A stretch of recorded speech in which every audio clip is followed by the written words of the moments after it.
7, 6, 5, 4, 3, 2, 1. You'll never have the sacred stone. Oh, this you crazy mother. He has a lot of problems.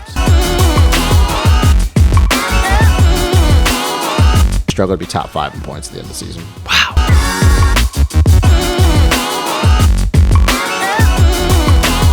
You bleach your hair, you're a sellout.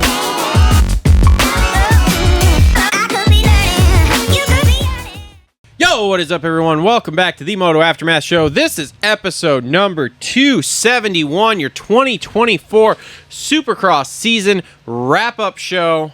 Just want to thank everybody for tuning in here. My name is Travis. I'm your host here. Across the table from me, as always, with Supercross, my co-host Justin. This is Cole should be here. Cole is coming. He's en route. So we got a full packed show here. So I believe we're gonna have Kev on here to kind of talk about his season. He made that crazy making it in the LCQ, which we'll get to, and see if he's got any updates for his program going forward here. And then we're gonna wrap up Supercross, and then we're going to talk outdoor preview, both 450 and 250. We've got Complete Racing Solutions halftime report. I've got a few different things to talk about there. A couple silly season things. Oh yeah, because there was some movers and shakers in the 250 class. Yeah, a couple different things happening there. And we, like I said, we've got a laundry list of stuff to talk about here. Before we get started, just want to thank the sponsors. So first off, show presented by Complete Racing Solutions. Coach Rob this month wants us to highlight their new hydration thing, which is actually a little patch that, like I said, will go on your arm or your body somewhere. It goes on you somewhere, and it basically tells you how much you sweat out, and then it helps them blend a drink cocktail that will help you stay hydrated over these summer months here. Some energy fuel, which, by the way, hopefully sends me my bag of energy fuel soon, because I need some. If not, I'm going to have to get on and order some here before I really get riding, because I love that stuff. It keeps me very hydrated. And we're getting warm. And, like, drinking water is all right, but if you're like me, you need, like, a little bit of flavor with your stuff a lot of times. So that and energy you also need fuel, the extra electrolytes. So. Yeah, helps out with that. So anyway, so make sure to check them out, CompleteRacingSolutions.com. Link in the description down below. Also on board with us today, we are in the TLR Coatings studios. So I've actually been working all day here at TLR Coatings, coating parts on parts on parts on parts. We've got the ProFlow mini moment of the race, and we're actually gonna have the ProFlow. Shoot, I had this earlier. I should have wrote this down. I was gonna do ProFlow moment of the year for Supercross, and I forgot to write down what I was thinking, because I thought about it as I was listening to something. Anyway, we've got Gutter Works bringing you the 450 race recap. We got Isaac Nelson Designs bringing you the 250 race recap. And yeah, that's basically it. I don't think I have a TLR tinfoil hat. Maybe I do. I can't remember. I'll have to look at my notes there. But anyway, all right, let's fire off here, I guess. Well, actually, What? is there something we should talk about? Yeah, it's all halftime report stuff. I was kind of waiting. I was hoping Kev was going to come on right now, so then we'd get that done, and then Cole would be here. Well, and you then know, we could. Kev's like understanding of time is not great. So. Yeah, I'm not going to say what I want to say. Anyway, all right, you know what? Screw it. 450 race recap brought to you by our friends at Gutter Works. Always well hung, just like Justin Barsha and Cameron Sakadu. I can't wait. I haven't got to that point in the new Gypsy Tales podcast where they talk about his junk hanging out. No. I saw a little short clip about it the other day, but I haven't made it to the actual point in the podcast where he talks about it. I'm very excited to get there. I cannot wait to hear him talking about tucking it in. Okay. You know, just tucking it a little bit, dog. What are you, Joe Dirt? No, I don't know. Anyway, all right. So 450 race recap here. So Sexton gets the win. Looked good all day. Man, dude, it's great he won that last round. Let me ask you this. Do you think he looks at it and goes, fuck yeah, I got one? No. Okay, thank you. No. We're on the... It is amazing how much No. you're on the same page. No, I because you could tell him all. You could tell even all day when he was when they were talking to him, saying that like and we've heard it for the last couple weeks, even dating back to Indy. Like I'm still not there speed wise. We're still working. I think the only thing he can take from it, and I don't know if it was Ricky or Stu. It doesn't really matter who said it, but somebody said in the broadcast. Maybe it was Weege. I don't know. That for him, he just looks at it as. Did you lock that door? Yeah. He just looks Yeah, I at it didn't know you were as just something to hang your hat on. Like, hey, I got to win. Like, I don't think he's like Shake his soda. I'm not going to do that. It's a prebiotic soda. Shake it. I'm not doing that. No. You just shook it a little bit. Now it's No, gonna because my explode luck, he'll everywhere. open it and then it'll go my way. Anyway, So no. back to Chase. I think that he's going to look at it and it's something to hang his hat on that he finally got a win. But, like, if you're asking me, do I think he's happy about it? Like, no. I think it's just little confident things you can take because if he'd have gone the whole season and not even won a round, especially the last round, well, I mean, he won in the mud, but I think it'd be a different story going into outdoors. But he can just kind of hang his hat on like, hey, man, I've been just as fast as Jet lap time for weeks now. I've been able to put it together. I finally got it. I understand that, Jet was trying to wrap up a title. It's the last round. But it is something to hang his hat on, Yeah. Scale of 1 to 10. How happy is he with this season? 3. This has to be like the worst title defense since Ando, right? Hang on, you guys are rolling? Yeah. Well, and you also got to... Rolling already. Yeah, What the? we are. We're in it. You also, I Okay. mean... Do I need this? Not yet. No. Kev probably going to call at some point here. But No, but, I mean, you could also look at it and go... We've said how that title was won, too, so... It's the worst title defense since, like, outside of Ando's here in the last... No, it's better than Ando's, because Ando didn't even get a win. Cooper Webb's was trash. I guess Hi, that's true, everybody. too. I'm here, by the way. Nice to Cooper, see ya. Coop's number 1 defense on the KTM was trash. Well, he Okay. also got fucked with the season being what it was, too. Hey, how about the press conference? Did you see that? No, I haven't watched You haven't it. seen any? No, like the beginning one with Coop and Sexton. no. Oh, you're gonna love this. Hang on, I'm gonna. Was he pull this up. pouty facing it? Nope. I don't think it was as bad as Ando's, because Ando didn't even win the year later. Chase can at least say he got 2 wins. I'll talk about it when we get to Coop. You know what I'm saying? Okay. So, no, he's definitely not happy. There's no way he is. Everybody knows he's dude, not. I was like, if he walks out of there thinking like, oh yeah, I got one, he's an idiot. No. Like, which I don't think Chase is. I think there's small little wins for him throughout the day, though. Quick in qualifying. I mean, last weekend he was a lot more like himself in qualifying. He's I been guess. trending up for weeks now. He has He's been definitely trending. trending up He has been trending up, but it's still Well, like here, I guess I'll just get into the Cooper Webb thing right now. So okay. during the pre-race press conference, Yeah. Sexton was talking, and it's like, yeah, we're going in a really positive direction. We've just completely went back to the drawing board, and the stock platform's actually really good. And as he says that, Webb's sitting next to him, and he goes, and then he says some smart ass something like subtle into the mic. Yeah. And Sexton just kind of looks at him. He's like, oh yeah. Just like, I'll have to show you the video. Like his facial expression was hilarious. might be able to Maybe pull it up on the screen. pull it there. up on the screen there. This got AirPlay. I don't know if it's got AirPlay, but I got YouTube on the thing. You're gonna have to clip it, but no, that was hilarious. But I don't know. Going into outdoors, which we'll talk about, I think that's gonna be a very interesting thing to see if he can keep this momentum rolling. Because he has been fast. Like, he's been able to match Jet speed for weeks now. Yes. And we even talked about this. We know that during qualifying, Jet's pushing. So for Chase to even be close when Jet's pushing, it's something to hang his hat on. I mean, dude, I kind of got a little tucking bit of that a front, feeling son. that there's some kind of fast lap qualifier bonus put in for Jet. You would think? no. You know, No he's way. negotiating a contract and being like. No, I think for he just any really. of the I think he sponsors. really just wants to. I think he just wants to do that. Okay, I think he well, just some of wants to be those the guys fastest. have those built into their Some do, contracts. but I though, don't so. think he does. Did you listen? He'd be dumb not to. Either of but you listened to Darren Lawrence interview last week? It's pretty good. No, but everybody said it was good. That guy is my favorite fucking person in the industry right this second.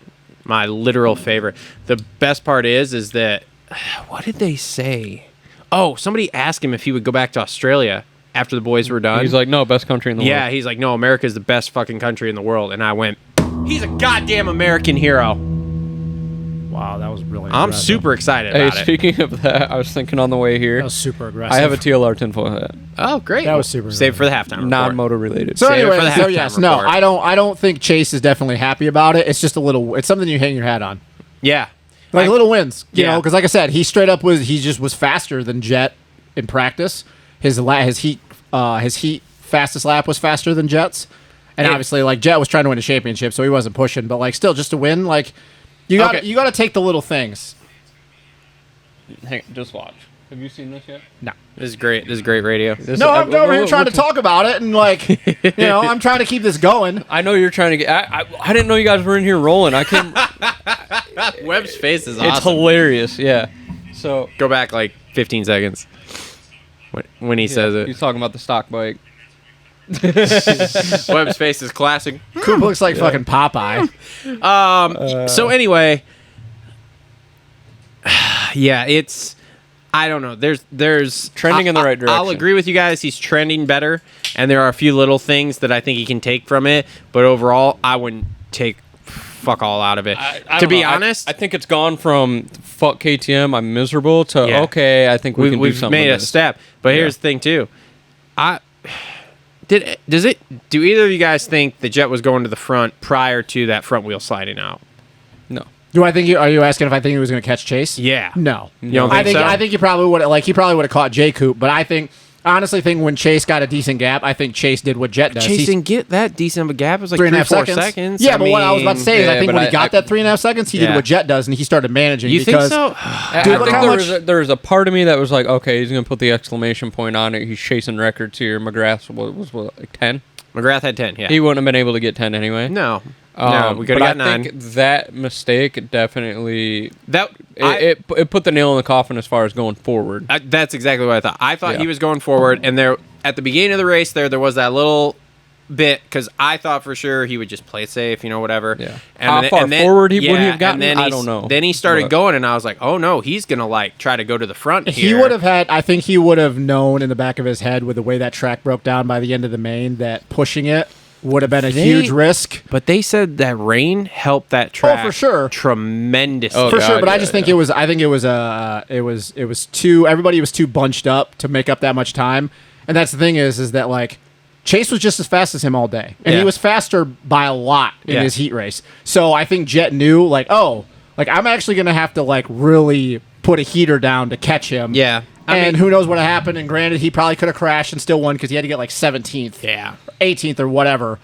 But still, he's probably looking at going, is it really worth it to try to run him down? I don't know. Like I Or said, try to run him down? I thought he was going to the front, and then as soon as that moment happened, I was like, oh nope, that's it. He has mailed that in. So Yeah. which is fine. It Whatever. definitely, like I said, trending in the right direction. You can even point to the start. Yeah, with Chase. He was up front in both of last couple weeks, and that just goes to me like as a rider, like how much of a difference mentally switching and going and doing outdoors can do for you.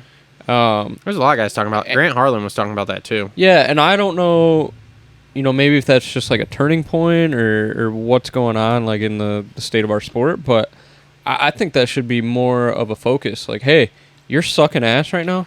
Go ride outdoors. ride Don't outdoors. touch a supercross track. Well, yeah, because everybody riding Supercross, even for these guys, it's never a natural thing to ride Supercross. You don't grow up riding Supercross. Right, but like if they, Deegan grew middle up of the riding season, they're Supercross. sucking, they go ride outdoors, like, and even just going down a straightaway where you're going to click third and go into the corner, you do that a lot faster, and you can take, maybe what you got from riding that outdoors into going back down the start straight into the corner and charge it that much harder.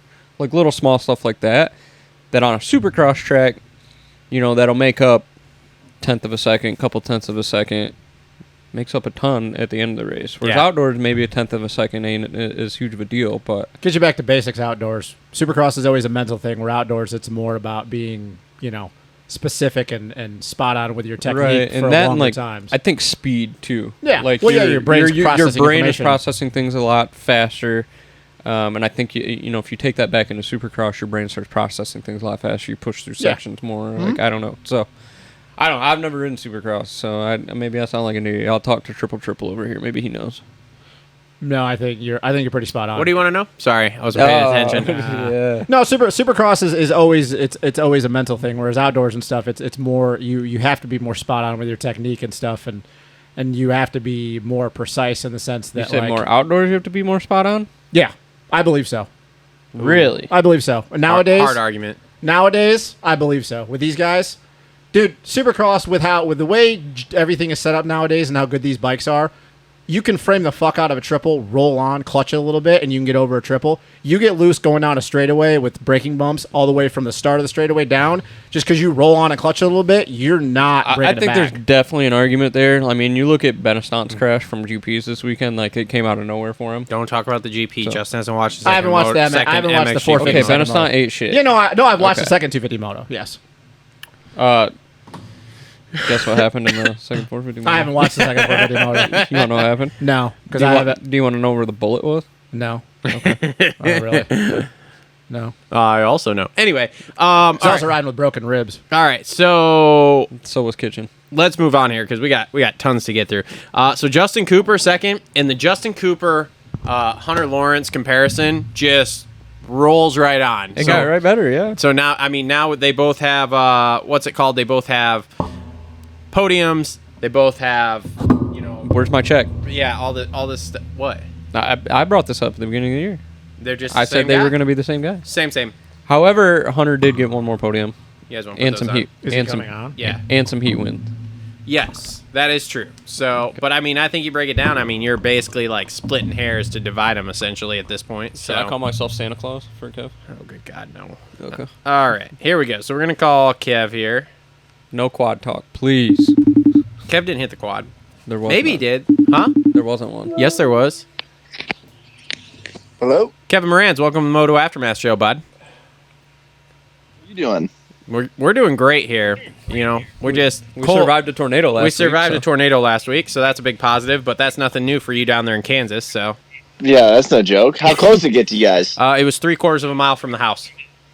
Oh, wow. Pretty close to being in my backyard. TLR Coatings almost went poof. Yep. My house Did almost it went did poof. it touch down? Oh, yeah. Like, did it actually touch down? Oh, wow. Oh, yes. Oh, yeah, it leveled some buildings. We had like multiple tornadoes touch down. Yep.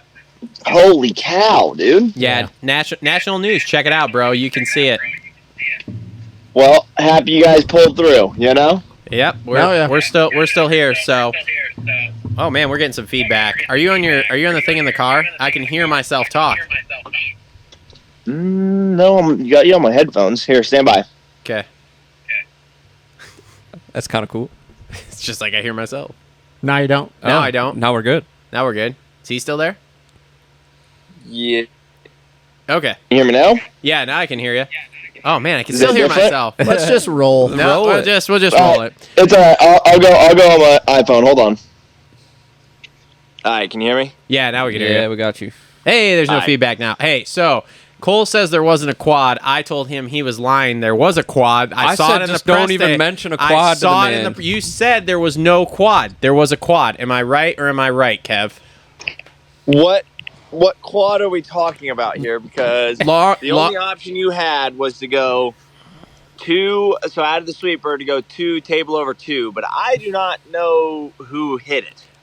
So I definitely saw Barsha and Sexton doing it on press day, but Interesting. they both came up a little short, and I believe it was Sexton framed the fuck out of it once or twice in press day. Yeah, we well, I mean, for me in qualifying, I was 3 and up on and then off, and it was much faster than going 2-4 because you're sending it to the moon. Yep.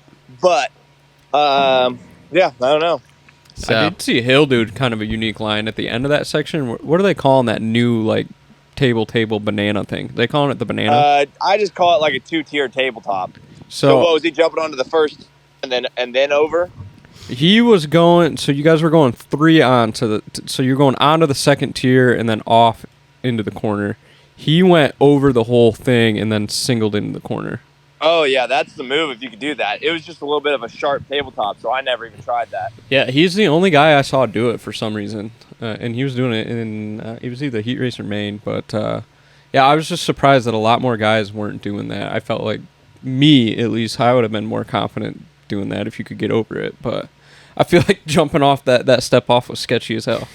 It didn't look like it Yeah. had a lot of pop on it, but Yes, AC. You telling me you'd go over the table? I don't think Cole's telling you he would go over the table. No, I'm just saying in a video game I'd go over the table every night. Oh my god. I'm just giving you shit. I would definitely try it, and then I would end up getting whiskey into the crowd, and then my career would be over. Kind of like Tom almost did. Tom. Vial did almost. Yes. Oh, did he? Yeah. Yes. I don't. That section looked a little weird all night. So, but Well, Kev, congratulations on making the main, man. But sucks that in the record Dude, books here we how get 0 wild was points. that? Fucking Mitchell. Dude. Swear to God. What was going through your head? Like how far? Oh, he was pumped. How far Couldn't could you you tell? see that coming into that corner of like, holy shit, there's 2 dudes laying there. I could get in.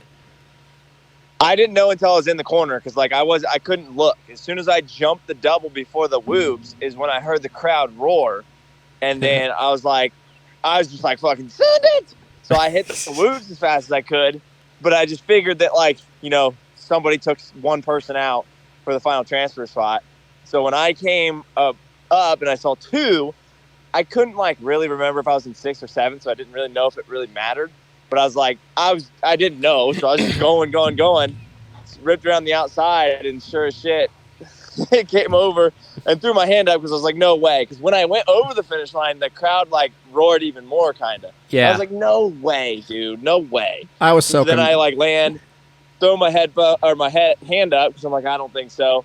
And then I see my name pop up on the board 4, and I'm like, no freaking way, dude. That's awesome. I was so hell of a way to conflicted. end this season. I was so conflicted. I was like, oh, so pumped for Kev. And then I was like, damn it, Mitchell.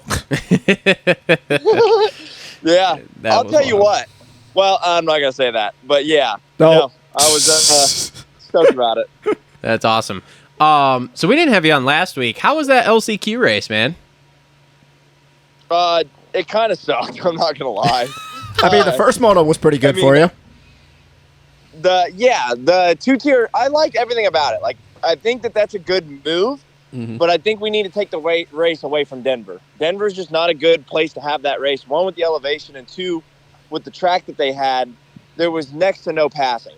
If you could put it So, somewhere, where would you put it? It was Philly. Philly? Philly would have been an amazing track, or even Salt Lake would have gave you more options.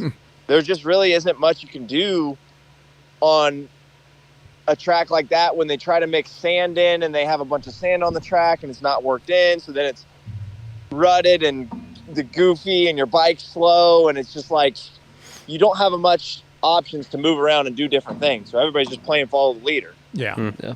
But you were a fan So- of the inverted start and all that stuff on the second, kind of mix it up. I'm definitely a fan of it because it mixes it up. It obviously did not play in my favor at all. Yeah. So I'm being honest with the fact that I think it does add an interesting twist to it, even though it completely screwed me because I got 5th in the first one and I was feeling pretty good about it.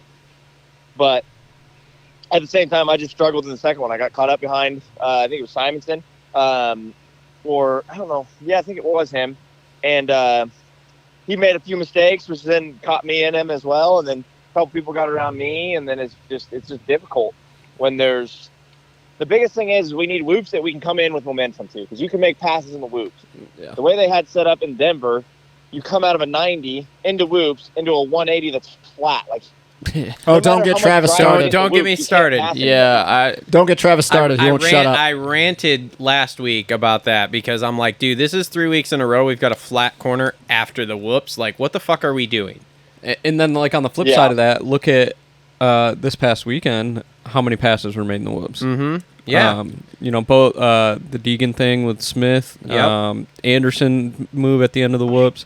Obviously, what happened with Kev being the beneficiary because of the whoops. Yeah, I don't know, but I definitely feel like a lot of the tracks were kind of all year. Yeah, it was very A weird year for uninspired tracks here. But at least on I mean, Kev, you can probably tell us more. The whoops seem to hold up more this weekend here. Like, they built them a little bit bigger, it looked like, and they held up where it was like you could still skim them come main. So, Yeah, no, I thought they were good all day. I mean, to be really honest, like the track crew's been completely hosed with the dirt and the wet when the weather that they've been dealt with this whole year. yeah. But yeah, we can definitely discuss track design. But they know that they heard all the complaints. They kind of understand that they're going to try to steer away from the flat corner after the whoops in years to come because of the complaints they've gotten. But yeah, this weekend's track was pretty decent. Sweet. I think this is the least amount of no press days they've ever had. I mean, you'd probably have to go back to like the 2000s to have this many times where they weren't able to have press day. I can't remember. Oh yeah, trust me, I know. I'm usually I like it when I can ride the track early. Prove that 2 of the last 3. Yeah. Somebody had looked it up when the last year was that we had this much rain during a Supercross season. Been a long time. A long time. Like I said, I think you'd have to go back to like the 2000s. Yeah, I don't remember. But then back in the also too though in the 2000s we didn't have this many outdoor Supercrosses. Yeah, that's a whole nother bag of worms there. Yeah. So yeah, the tracks aren't very jumpy. And they're just like that's where I hosed myself in the main event this weekend. As I went down in our outdoor style sweeper after the over-under. Yeah, that was weird too. I think it was front. I went over into the ruts, and my front end pushed over the ruts, and it just tucked. On the inside or on the outside? Outside. Lame. Who was Yeah. What a jackass. What? That's lame that That's he why crashed. I cue ball on it. What? Go ahead. Oh yeah, go ahead. No, I you guys- raise my hand like are I'm you guys insane. okay? Are you guys okay? Ladies first. Oh, this guy. So, speaking of outdoor style, obviously the season probably didn't go the way that you wanted it to go. And with SMX and all that being a factor in our sport nowadays, is outdoor something you're looking at a little more this year to try to get into that? Or, what's your plan moving forward? Oh, Kev's got a plan. QB determined. That's his plan. Biggest thing for me is my brother's wedding is June 15th. I'm his best man for that wedding. So obviously with the season I've had, the stress that I've endured, and the injuries that I've had with my head, I'm not like overly eager to keep grinding right now. So I think take a little break. I'm obviously going to get my bike set up for outdoors and keep riding, but like going immediately into racing is not going to happen. Because June 15th is his wedding. I don't really want to necessarily race before then. And then that looks like most realistic return to racing is going to be Red Bud. So puts me out for the first 4 or 5. And then I'd like to do Red Bull. If somebody wants to give me a 2-stroke to go out to Washugal, that'd be sweet. And then Ironman. So I've got listed right now probably 4, but biggest thing for me is try to get more points and get a national number so I don't have a 3-digit next year. The getting to SMX would be nice, but it's going to be tough with how far behind in points I am. All I hear is Kev's just ducking Southwick. Any chance you? I'm just kidding. Any chance you think they call you if some injuries start to strike here as far as like SMX LCQ stuff? Potentially, but I think everybody knows how much money's in it this year. Nobody really understood how much money was in it last year. Yeah. So that's why they're calling back to people that had 2 points. Yeah. But there's a lot more, like I don't know, I need to look at points, but like you had to have like, 80 points to be top 20 last year. And this year you only have to have like 40. So just because there's everybody stayed a lot healthier throughout the whole year. So I don't really know. Yeah, and there's also the kind of the WSX deal kind of waiting in the air, right? Yeah, Have you heard anything on that? Travis is giving me a funny look because I know his tinfoil hat's on, but it's a shit show. Have you heard anything on your end on that whole deal, Kev? That. I'd love to do it. I'd love to find a connection to do it, but I have not heard anything. I've literally just finally heard that they're actually doing it. So I don't know. I don't know anything about teams. They're finding riders. I'm sure their whole stipulation is trying to find, championship-style riders, I would hope, so then it's not just a Kenny show. But I do not know on that situation, but I'm down to do it. I think Kev should just go do that Canadian than outdoors. Nationals. Kev should just go do Canadian Nationals, call her a day. No one wants to go to Canada. Why? Why would you want to go to a communist I country? liked Canada when I went there. Bro, I thought it was cool. Kev could go up to Canada right now. I guarantee if he threw his hat, if he found some connections, he could get a factory ride up there. Easy. In a communist country. So, Might as well go ride in Russia. God. Not everything is about Throw that in politics, there. Might as man. well go ride in Russia. He literally could. Nothing wrong with riding in Russia. Ask Bob. Ask any Bobby Shreb. Yeah, he No, rips. actually, Russia's probably better. All I'm saying is I guarantee that if Kev wanted to and he had a connection, he could hit somebody up and he'd get a factory ride up there. You go up, race it, come back home, race, come back home. It's not that big of a deal. Maybe.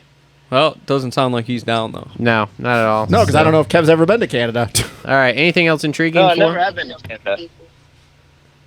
Anything What'd else? you say? Anything else intriguing for him from you two? No, not really. I mean, just good to, round off the season with getting in the main. I'm really happy you made it in the main, bud. I really am. Yeah. Yeah, that was awesome. Thank you. It's a much better way to end the season than, getting. So for me, when I was in that LCQ, obviously I was slightly out of the fight. Yeah. So I just told myself, because I was expecting that LCQ to be my last race of the season, I was like, I'm not going to lay over and just pull back. Like, I'm just going to keep putting in solid laps, whether I'm there or not. Like, I just want to keep. Because for me, dude, like, I know where I can be. So if I am capable of continuously pushing, I'm going to push. Because there have been races this year where I could just not push. Like, I did not feel comfortable enough at all to flow. So still struggling, but just kept flowing. And then, yeah, when the opportunity presented itself, I kind of sent it a little bit, and it worked out. So, yeah, it was a solid way to cap off the season. Well, yeah. Compared to the rest of the season, it was much better. Much, much better. So, Yeah, that's no joke. So, But yeah, for me, definitely after the head injury is kind of where I'm at. The toll that the season took on, mentally and physically, having to try to come back from that and just kind of being behind the pace because I had to take 6 weeks off sitting on the couch during the season pretty much with my head. yep. I'm ready for a break. Pretty wild to think that the last 2 years, the three most consistent and I would say best of the best privateers as far as Kev, Harlan, and Starling go. You getting a call from someone? Yeah, it's just my neighbor. It's fine. Kev, Harlan, and Starling probably had their most up and down years they've ever had since they went pro. Yeah, I would agree like with that, literally, even like Cartwright. Like I don't think Cartwright made a single main this year, but like I don't think he did either. I flip-flopped. I went from making 15 mains, missing 2, to missing 15, making 2. Well, and all flip-flop. three of you guys were dealing with shit. Obviously, everybody knows with you starting the team and then the head injuries. Obviously, Harlan coming off his injury from MX of Nations and, Starling just not being able to get a bike that's worth a shit. Yeah. So, Yeah, he just couldn't get that thing to run, or what was his deal? it was a shock thing, right, Kev? Yeah, a lot of suspension issues. Yeah. So my whole point to that was it just shows you how quickly in our sport things can change and you don't even see it coming. So Yeah. All right, Gotta but roll the punches. Yep. all right, buddy. Well, thanks for coming on. Thank you. Enjoy the time off here. We'll Go hang out at a pool or something. yeah, we'll chat with you as we get a little closer to Redbud here and see what the deal is. So, Yes, sir. all right, buddy. Bye, bud. We'll talk to you later, man. See ya. Yeah. Thanks, guys. Yep. Later. Bye. Should we call my neighbor back? No, but I'm taking Yeah, this. tell him he's live. On the phone here. Oh, I will. Tell him he's live. Who's your neighbor? He was down there in an excavator when I drove Oh, by. you're talking about. Oh yeah. Oh yeah, I'm not gonna. Let's see if he Down there answers. scooping a This pond. is the best 450 race recap we've ever done here. We're real life people. We're real life people. Are we? Yes. Are you sure you're not? Not a not a lot of NPC? pizzazz in the Kev interview Are there. you sure you're not an NPC? I think the way the year went, he's just happy to get through it basically unharmed here. I really wanted to say, so how shitty is that KTM? Dude, I look at his bike, man, and like, It looked soft and weird. well, not only that, and I know that Kev, like, you're- Hey, welcome to the Moto Aftermath Show. You're live. That's cool. We were on the phone with the one and only Kevin Moranz there when you were calling. What's up? Is somebody dying down there? Did you get No, I'm digging this ditch out, and I just want to make sure I'm not getting crazy here. You're fine. Just do your You thing. sure? Yeah, just do your thing. Okay. I mean, I see where it's stuck at, so I'm just gonna give her the beans and start digging.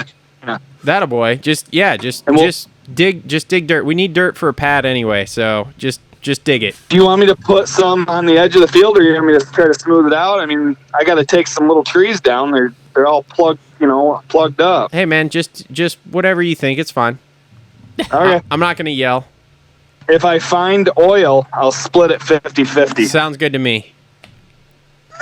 Cool. No, tell him you got the mineral rights. Yeah, I got the mineral rights. You, Hey, man, those are worth you gonna get that big excavator or what? Well, I got the big one back in here right now. I don't have the big one, no. Just the one I've been digging with. You haven't bought that one off Marketplace I sent you the other day yet? Yeah, no. Come on, Matt. Just tell the wife it's an investment and we're good. I know, that would be awesome, but the only thing is like, she watches what I do. Can you tell her it's fine? We're starting a company.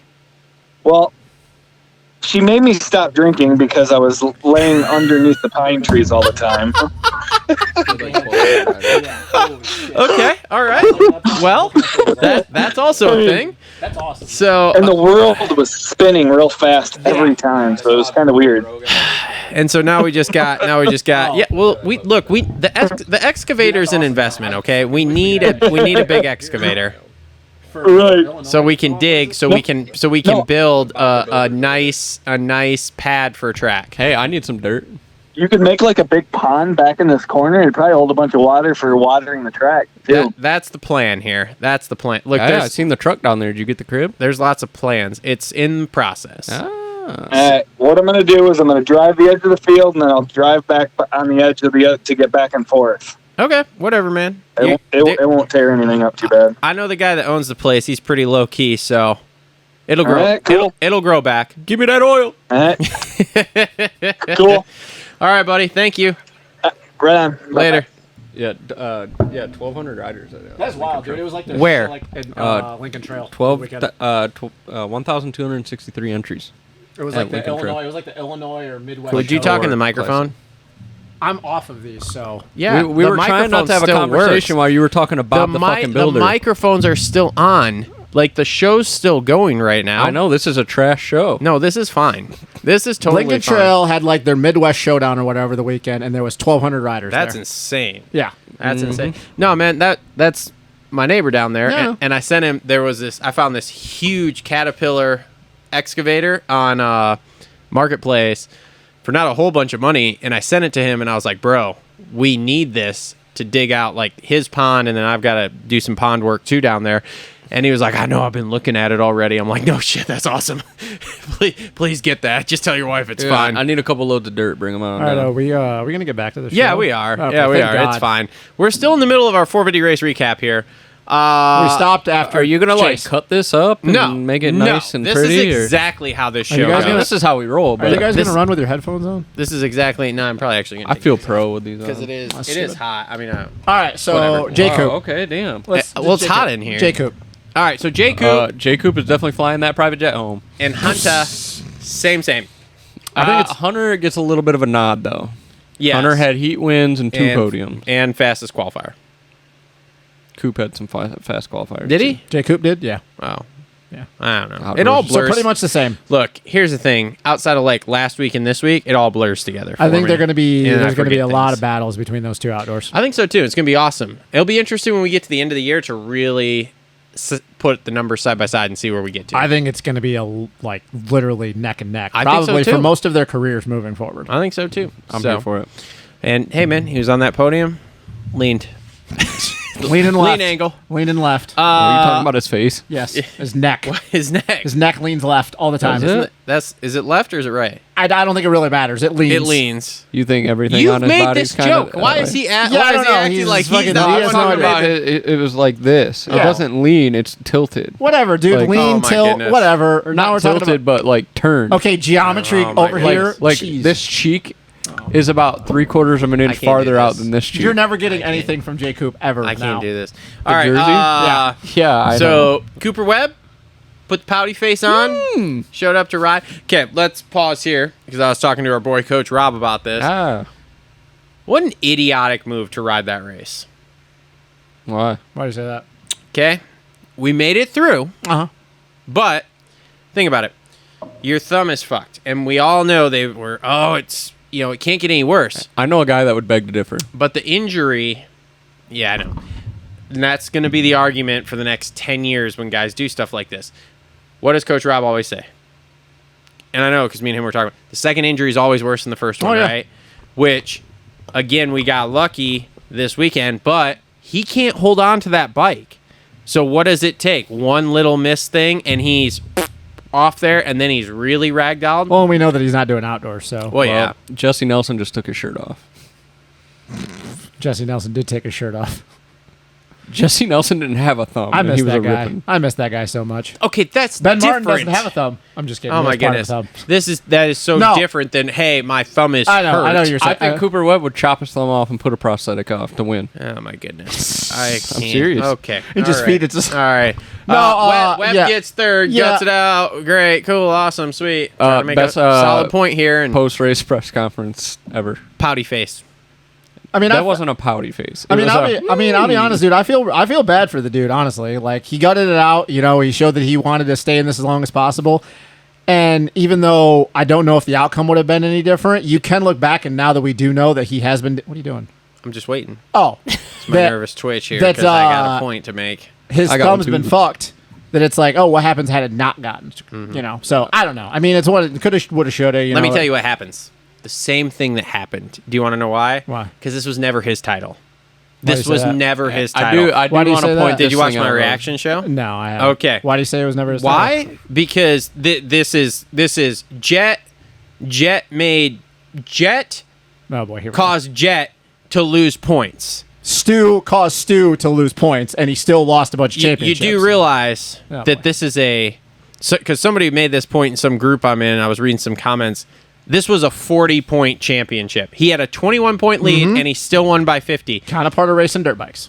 40-point championship. Kind of part And of then, racing dirt yes, bikes. So if we're playing theoreticals, Cooper Webb Webb would have wrapped it up 3 rounds early. Cooper without Webb Jet. was opportune to be there when Jet was like, you know what? I just feel like giving some points away today. Ryan Nungy was opportune in 2017 when Eli won how many races in a row, and then Eli throws it away in East Rutherford. It's kind of okay. He had the red plate one fucking round when they both had it. We had this talk last week, and I said with Jet, I've given all of him his props. I haven't said anything negative about him, boy, and I'm not gonna start. Here's with all due respect, fuck you. It is all due respect. Fuck off. Guess like what? it's annoying. It's annoying because You are exactly who he was talking to when he said to suck it on the podium. All right. it's annoying that all of the fanboys like to do this little thing because I used to do the same shit with Stu. It's part of racing dirt bikes. It's part of anything. Like, yes, you can talk about the 40-point swing, and that's fine, but you still have to show up and race the races. Ryan Dungey won a title in 2017 after winning how many races? 3, and Eli won how many?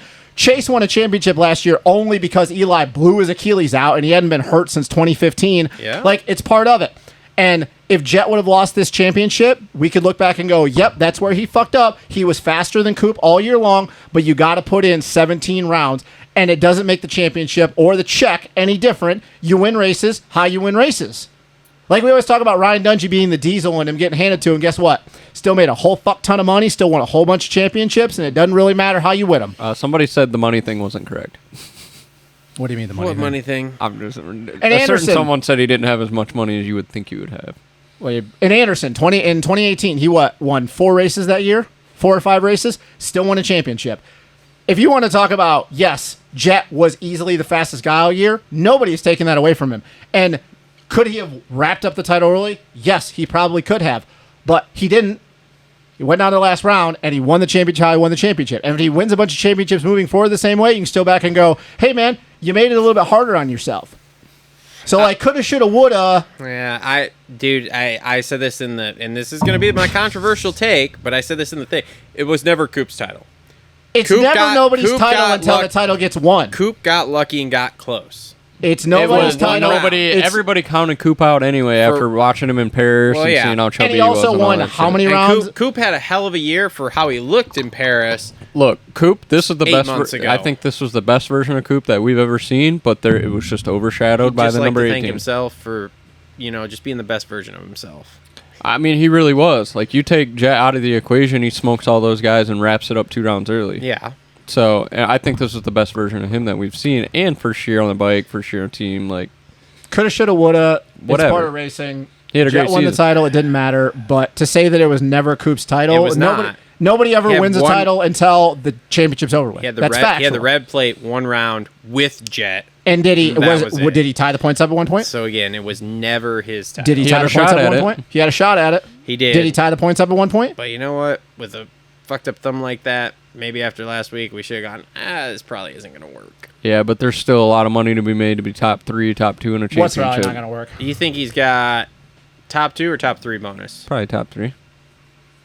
His contract this year was probably nothing but bonuses to even get paid because of the whole Tomac situation. I heard Ando's only got top 2. So if Ando only has top 2, I have a hard time believing that Webb's got top 3. I don't think Ando's got top 2. Why is he trying to get third so bad? I don't know. That was what was said on a webcast called Schmulp MX. That was what was said, was that he's got top 2 bonuses. Yeah, they would know more than me. So, I mean, you can make a call. I or could shoot not a make text. I could not make a call. Your buddies with the guy that handles that kind of stuff? Like, just shoot a text. Be like, bro, does he have top 2 or top 3 bonuses? I'm not on that level. I wish I was. It'd be very interesting. I don't understand how you're not. He would probably be very annoyed with me because I would ask questions every week. I'm going to need you to network harder. I'm good. Unbelievable. Go to Ziegler and buy the new Kawasaki Ridge. They're now in dealers. Oh, my God. So, anyway. Yeah, I mean... Okay, he like gutted it out, but again, I'm gonna stick on that controversial topic of it wasn't ever his title. He got lucky. I don't think there was no luck. He worked his ass off. Luck is part of the U.S. Ricky Carmichael. Luck is a lot of part of winning championships, bro. Well, and Ricky Carmichael knows better than anybody else. He didn't get that lucky because he didn't win this title, but because he fucked his thumb up, so we'll never know. Would he have won it? Maybe, probably not. But still, to say that it was never his title is the stupidest thing ever because it's never anybody's title until the championship's over. How about him trying to clean Jet shit in the heat? Go for it, bro. I think that was a little go for it, bro. Extra, but whatever. That was a you take his ass out in the heat though. Everybody hates him. Do you think Coop cares? I don't think Coop gives 2 flying fucks what anybody thinks of him. Well, let me ask you this. After seeing some other stuff, which we'll talk about here as we get to the next guy, if he cleans Jet out in that heat, and Jet doesn't make the main, or God, that'd have been, and he wins the title, fucking, he don't give 2 fucks. Well, no. Well, if he doesn't make the main, what's the chances Hunter lets him make it through that main event without? Well, clearly it didn't matter because Hunter doesn't have his own shit in control. Yeah. Okay, well, let's move on here then for one topic to another. So Ando gets 4th. So him and Hunter have been fined. And no, they didn't get fined. No, that's not. I heard there is some major beef between those camps, and not because of last night. I've heard there's been major beef. What I heard, what I understand. Sure there has been. Thoughts on either move? The Anderson one in the beginning, that was racing. It was aggressive, but that's how he rides. Yeah, Hunter probably should have been black flagged. There's a race going on, and you're not. Anybody else would have done that black flag. Chad Reed got black flagged. There's a race going on, bro. You're not in it. That's the thing. They black flagged Chad Reed, but they didn't black flag. So here's the thing with Hunter's move. He didn't. It was a race going on, and he wasn't in it. It wasn't Bogle coming off the side of the track and just see ya, Barsha. No, but you're still sticking your nose in a race that you're not in. He is, and I would have given gobs of money to be in that AMA truck last night to listen to those two talk about it. Thoughts on you? You probably haven't seen it. Anderson's post today. Yeah, I've seen it. 2 for 2 on helmet grabs, and he was like, "I don't give a fuck what anybody thinks about me. I got my team." No, why I know would he? I'm a good guy. Why would he? Why would he give? Why a would shit? you care if you got your people? You know. Hey, look, I know Anderson rides that way. It's the same thing. You leave the door open with Barsha. Same thing. You leave. There's guys that when you leave the door open, you total fine line no matter where it is. And look, was it ridiculous for Ando to do it the last race of the year, the last main of the year? Probably so. But guess what? That's why I'm thinking about this top 2 bonus. I thought it was top 3, but he wants that top. He wants to be on the podium. He wants some money, right? Yeah. If you also looked at the points, yeah. He was tied with Tomac at the end of the night. Tomac gets the tiebreaker because he had 1 win. Yeah. Hunter's move cost him a podium spot and probably enough points to get into 4th in the points. Mm-hmm. Maybe there's a top 5 in the points bonus too. Maybe. So I just look at what Hunter did as a temper tantrum. Hunter's move could have cost him a lot of money last night. I don't really Saturday night. Look in the grand scheme of moves here. I don't really have a problem with what Hunter did. I do. It's a temper tantrum. My thing is does it make Hunter think twice before he does something again? Because look, does it make Ando think twice? Because Ando, we all know, does this kind of stuff, which is fine. Okay, cool. And like I don't think if he does that with, like, if Hunter does that to Barcia, I don't think you get anywhere with it. Anderson has a bit of brainwaves flowing up here. Like Vince Freeze and Barcia, you don't get anything from it. You just end up creating more havoc. But Anderson, I feel like, does have a few brainwaves going up here that will maybe go, all right, I probably shouldn't fuck with that guy again because, like, I don't need him to... Because, like, no matter what Anderson doesn't have those brainwaves. You don't think so? Look, man, I don't think it's going to matter. No, he lost that title in 22 because of those brainwaves you speak of, man, and Mookie cleaned his ass out. I don't think I it's going to guess that's matter true. because we're going into outdoors, and we know Ando doesn't give a shit, so those two aren't going to see each other on the track at all unless Hunter's lapping Ando. Yeah, that'll be interesting to see if we get any carryover here. I don't think so. I don't see it because, like, Ando's just not going to be anywhere near Hunter at all this year. Yeah, I don't think so. Maybe. I don't know, man. I don't think he's I going to give think two shits about I think outdoors. it'll be random, but... I just look Honestly, at they it. are. I think it was, the lapper thing was kind of some bullshit. But as a fan, bring it on. You just told I a love fine seeing line it. if you let Hunter get away with what he did as a lapper. If he would have been in the race, Well, I'm sure he's not going to get away with it. no, I'm just saying, sure like, penalties will ensue here. if that would have been him in that race and he's battling Ando, I don't give two shits. How You're, about- you're paying him back. You're in the race, but you're a lap down. There's a race going on and you're not in it. What if Ando? Not going to happen. But what if Ando was out front and he was and he was lining up a pass on Chase, and then Hunter does that? We're looking at this once again as a completely different situation. So I have a problem with what Hunter did. If that would have been he's not a lap down, I don't give two shit. Like, yeah, go for it, bro. But you're Yeah. a lapper. You're there's a race going on and you're not a part of it. Like I said, I haven't seen the penalty report yet. I don't think they get out of it scot-free, either one of them. If Anderson gets fined, that's bullshit. That's To be just a honest, vendetta but- thing. But We'll see. Barcia... hang on. Oh, How go about ahead. the irony of they had that piece on the Lawrence brothers, and Hunter was like, "Yeah, the whole Barcia thing happened." I was like, "Don't give the media something to talk about," and then he went and gave Yeah. the media something to talk Then about. here we are. Here we are talking heads. Although we're the crazy conspiracy theorists of the moto media industry. We're black sheep Ish, yeah. ish. Yeah. No, we're the blackest of the sheep. No. That spot's reserved for Chris Cooksey, man. Trust me. Everybody I've taught, like, he's So he just decided to take the Anderson villain role of media. yes, I guess. Oh, I mean, that's just the road he's going down. So whatever. I wish him all the best with that. And we'll see how that plays out. I still watch some of his stuff, so because he has info. There's validity to it. Yeah, there is. validity. Blah, blah, blah, blah, blah, blah. All right, Barcia 5th. Pisses me off. End of the year, just doing what he does. This pisses me off so bad, man, to watch him do this shit every time.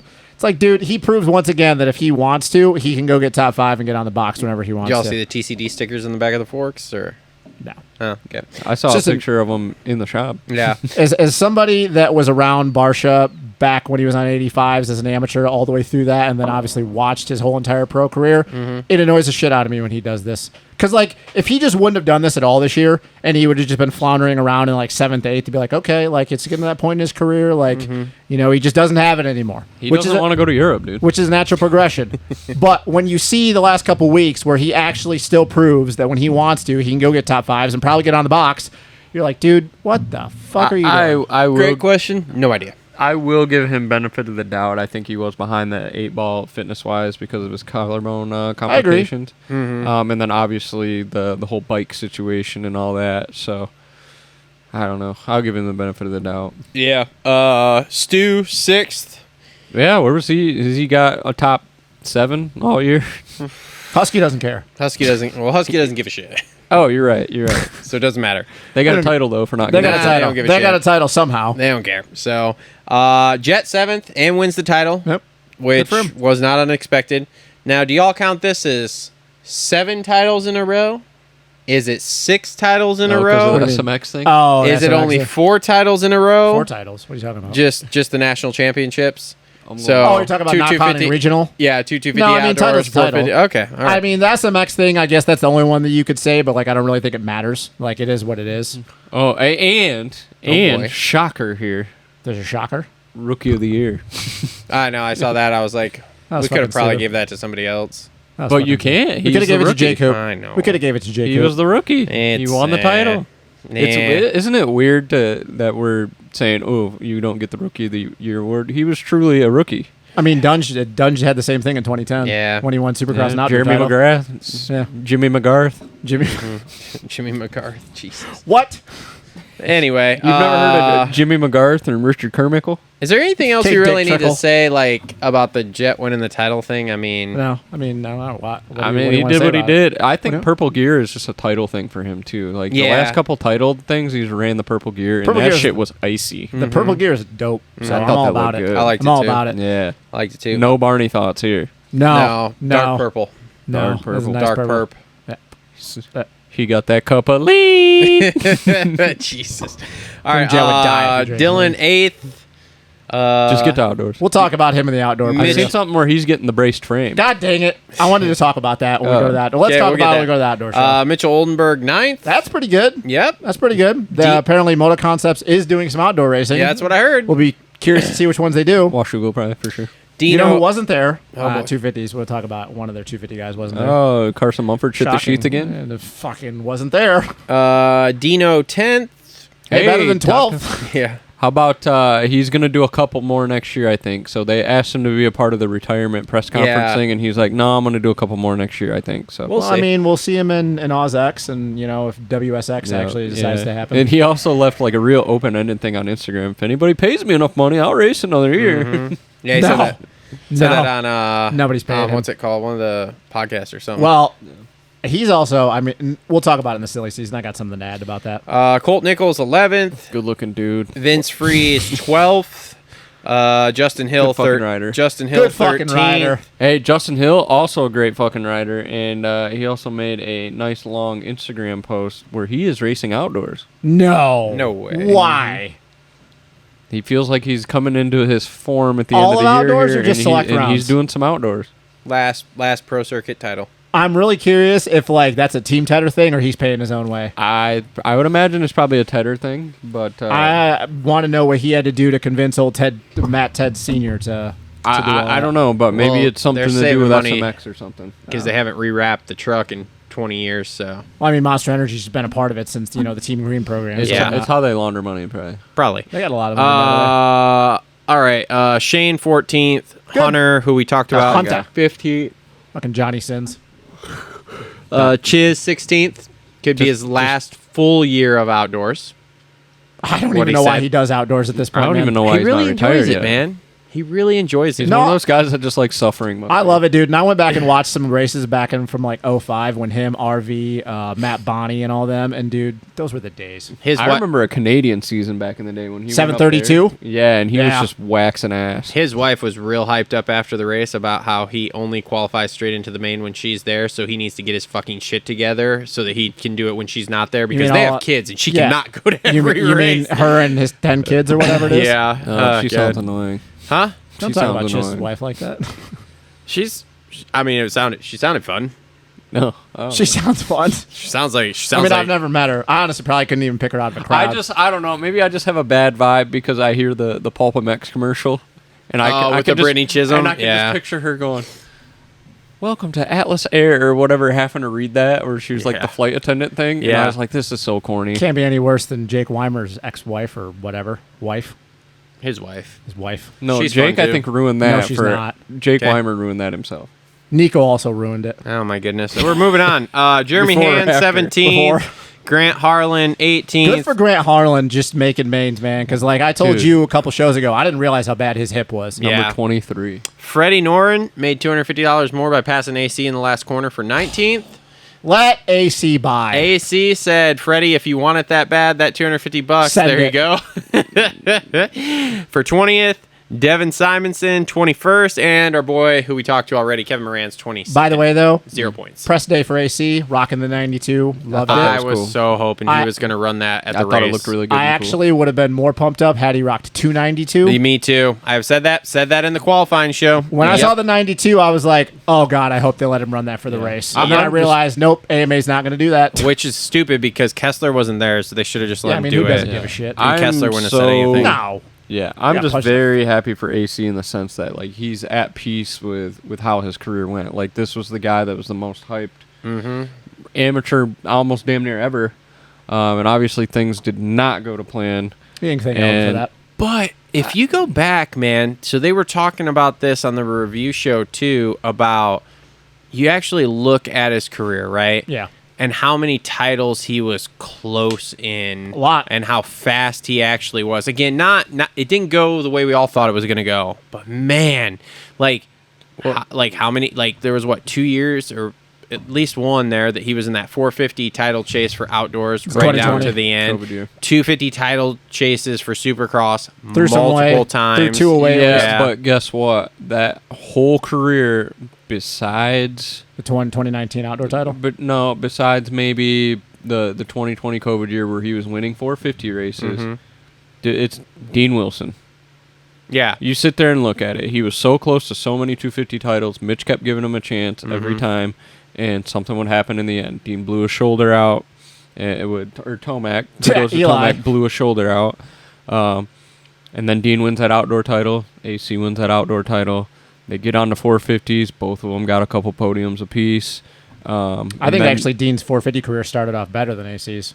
I mean, he beat Stu in that heat. Remember that? Straight up. But I don't know, man. I think it's very Dean Wilson-ish. A lot of people flamed me when I first started saying that, but you sit back and comparison. looking at it. You're not totally off, except for likable guy. If you want a really good, and I always look at this GoPro because it's like if you want a really good understanding of how good AC was on a 250, and it's just one race, and people are like, well, it is just one race. 2015 or 20, I think it's 2015. Go to GoPro's Motorsports channel. Oh, don't get me fired up about GoPros. No, just GoPro's channel. It's either 2015 or 2016. It was when he was number 44. Go to that season. 46. No, 44. Jay Hill was 46. He ran 44? 44 for 1 year. Okay, not very much then. So 1 year. 2015 or 2016, go to Unadilla GoPro with Adam Cianciarulo and watch him for however long that moto is. I think it's only like an 8-minute clip. But it's him just yanking, and it's pretty much all he did that year outdoors. Yank starts, led for like 15 minutes, gets like 15-second gaps. And then that was the year that he had the growing spurt. So he really wasn't fully developed into his body, and then he drop anchor. But you can look back at that year and go, AC would have easily won that outdoor championship had he actually had a year to grow into his body and build up his cardio. But I just look back at some of those 250 years, and dude, his speed was next level. And that's even in the J-Mart era when J-Mart was just better than everybody. You know, the crazy thing that somebody brought up today in the review show is if you go back to that 2020 season there for outdoors. Zach 01, yeah.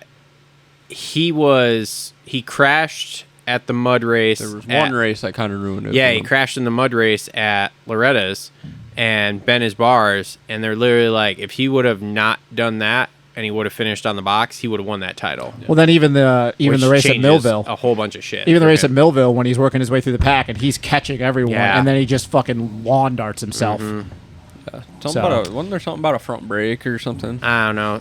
The best thing, there's two things I will remember about AC. Number one, watching him, because that was when I first got into it, was his rookie season there in 250s in Supercross. 2014, and watching him win. Pop the shoulder back in. Well, yeah, watching him win those first couple, and then, get his shoulder or whatever. And then the other one was when they had the GP at Charlotte. Oh, yeah. And that picture of him just flying upside down off the start, going, America!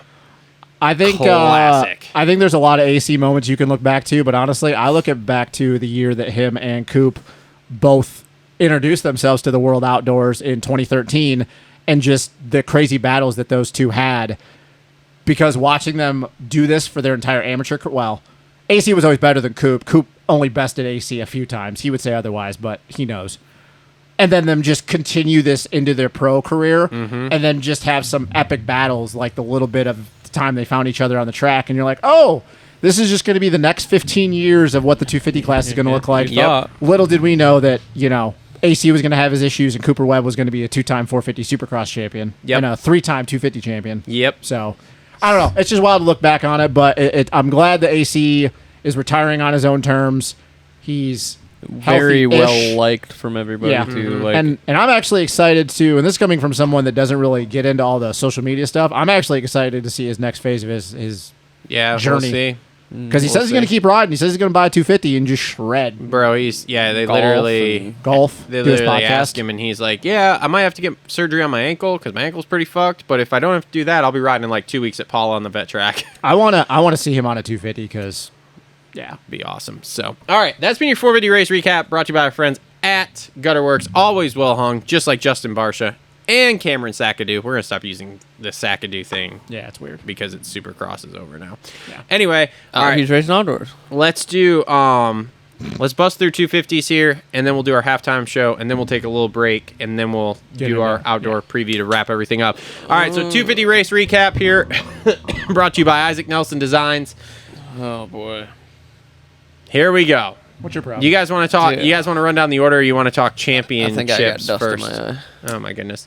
Let's just run down the order because we can just talk about it as we go. All right, so Deegs did exactly what I thought Deegs was going to do yesterday, which was his sole goal was to go out and dominate that race, and that's what he did. For sure. And I was talking to Coach yesterday, on Saturday during the race. Me and him were texting a lot, and I was like, Deegs has no pressure. His pressure is, look, I just have to win the race, and everything else can kind of happen. Now, I was he needs a PR makeover, dude. I was a little hopeful. I don't like the any of the media. I was a little hopeful after press day that we were going to see a little bit of shenanigans between him and Vial, if Vial would have been anywhere around him, because I didn't. Is there a video of what happened? It's between like it's the all two of like them? pulled out of thin air. Like talk about what happened in Detroit. No. Vial and Deegs apparently got into it at press day.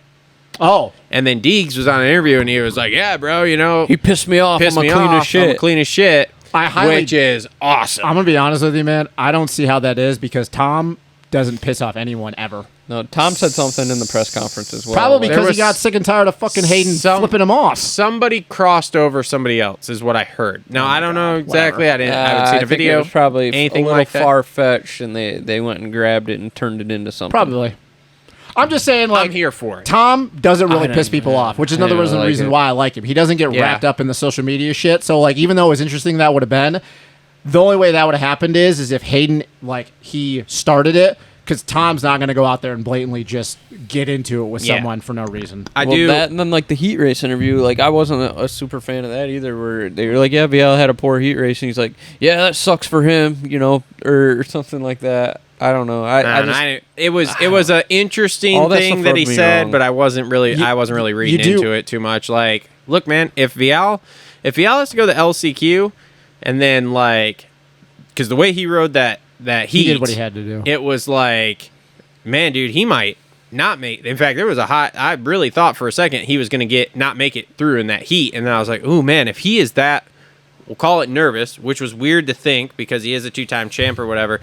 But I'm like, man, if he is that nervous, he could foobar that LCQ too, and then Deese is gonna win this title by default almost. You do notice how Hayden, though, his just to bounce off of Cole's thing about the interviews.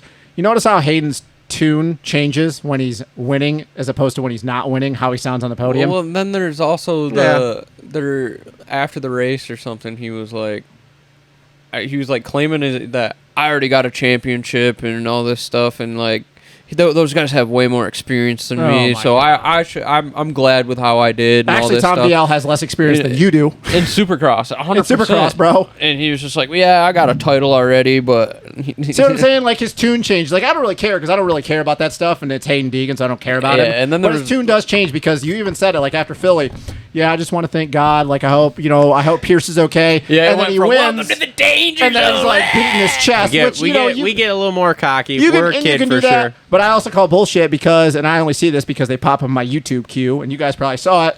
Yeah, I'm super pissed. Like one of his videos was right after. I'm super pissed that I lost the title. That was like in parentheses. That was like his, which is weird because then in the press conference he's like, "Yeah, man, it's fine." Like Like which one is it, bro? Do you have? Are you bipolar? Like one moment you're pissed off, and then now the next moment is, Oh yeah, we were hurt. We only got 2 weeks of riding in before the season. Oh, that's weird.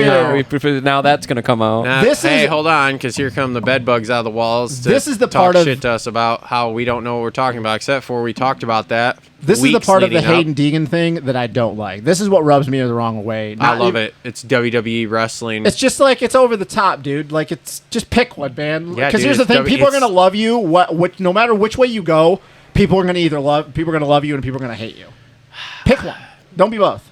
Look, be the bad guy. Be the bad guy. You want to be the good guy. Be the good guy. this is a sport. Just so stay consistent. As long as we keep the sport in the racing side of it, I'm fine with it. But off track, God, we can be WWE so hard. I'm so here for it. Be big personalities. I watched a thing the other day, or saw a thing where they were talking to John Cena, asking him if he ever banged a fat chick. He's like, yeah, I actually made love to a 280-pound woman the other night. And I went, holy shit. Which is probably a lie because his wife's super spoken. So I don't know. You think Deegan makes love to 280-pound women? Look, we cannot talk about him like that. He is a minor, you idiot. Like, so he's not 18 yet? No, he's 17. Well, that explains a lot of like how not in line his shit is. Yeah, duh. Well, anyways, no, good for Hayden. Like, he did what he had to do. He rode great. I mean, honestly, man, he was on it all day. Yeah. And you're right. When there's fastest qualifier and everything. Crazy what happens when there's no pressure on people. Yep.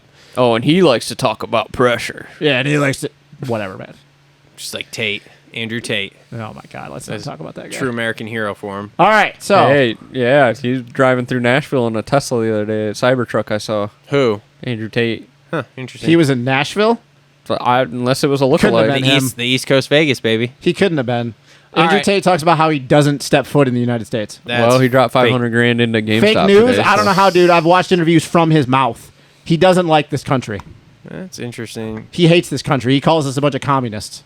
It's weird because he was definitely here. Are you sure that was him? Until he had to go to Romania. Are you sure it was him? Anyway, RJ Hampshire. Let's round of a fucking applause. I was waiting for the shoe to drop. Bro. Round of a fucking applause. Loose. I Like, didn't think great it was for that him. loose. Dude, in that heat. The heat was a little loose, but the main was not loose. The heat was really loose. I thought it was pretty tight for him though. He was riding the whoops weird, man. Like, I don't know. I haven't gone back and watched it.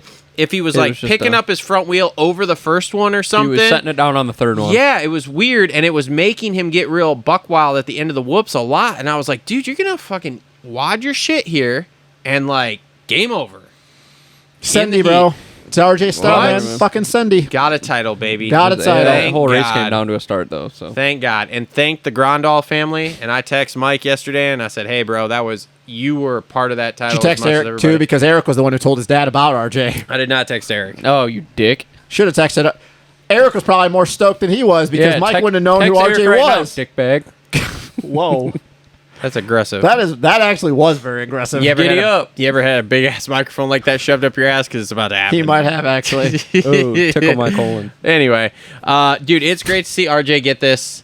Better late than never, I guess. Hey man, championship's championship, bro. It's been a long time coming. It is. I mean, how old was Christian Craig when he just won his? I know. I'd have said the same thing had Smitty won it. Long time coming, bro. Long time coming. And supposedly now we've got 250 Supercross next year, and then 450 Motocross. I like it. I was very torn watching that whole race though, because I wanted either one of them to win. It didn't really matter to me.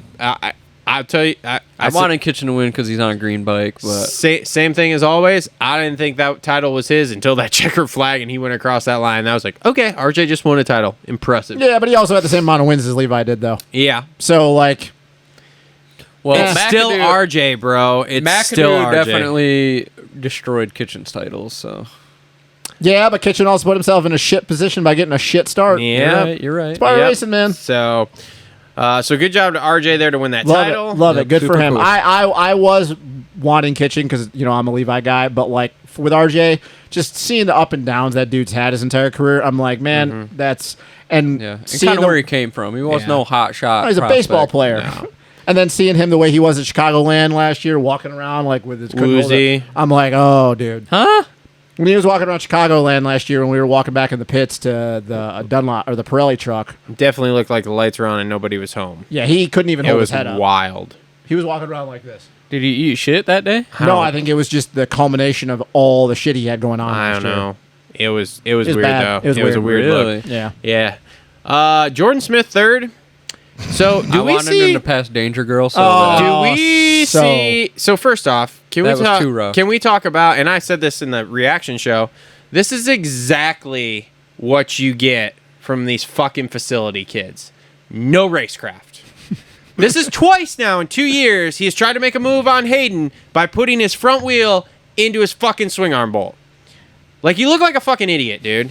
I said it in the reaction show, and I'm gonna stay here. Hard R. He is a hard R retard when it comes to this stuff. Wow. Hard R retard. Wow. Like, what the fuck are you doing? Here's the thing. Do you think we see him and Deegan fist fighting in the middle of the track because next year? Hayden's not fist fighting Because he's going to be on Triumph, so he won't give a shit anymore. He doesn't give a shit either way because of his job. Hayden's not fist fighting anyone.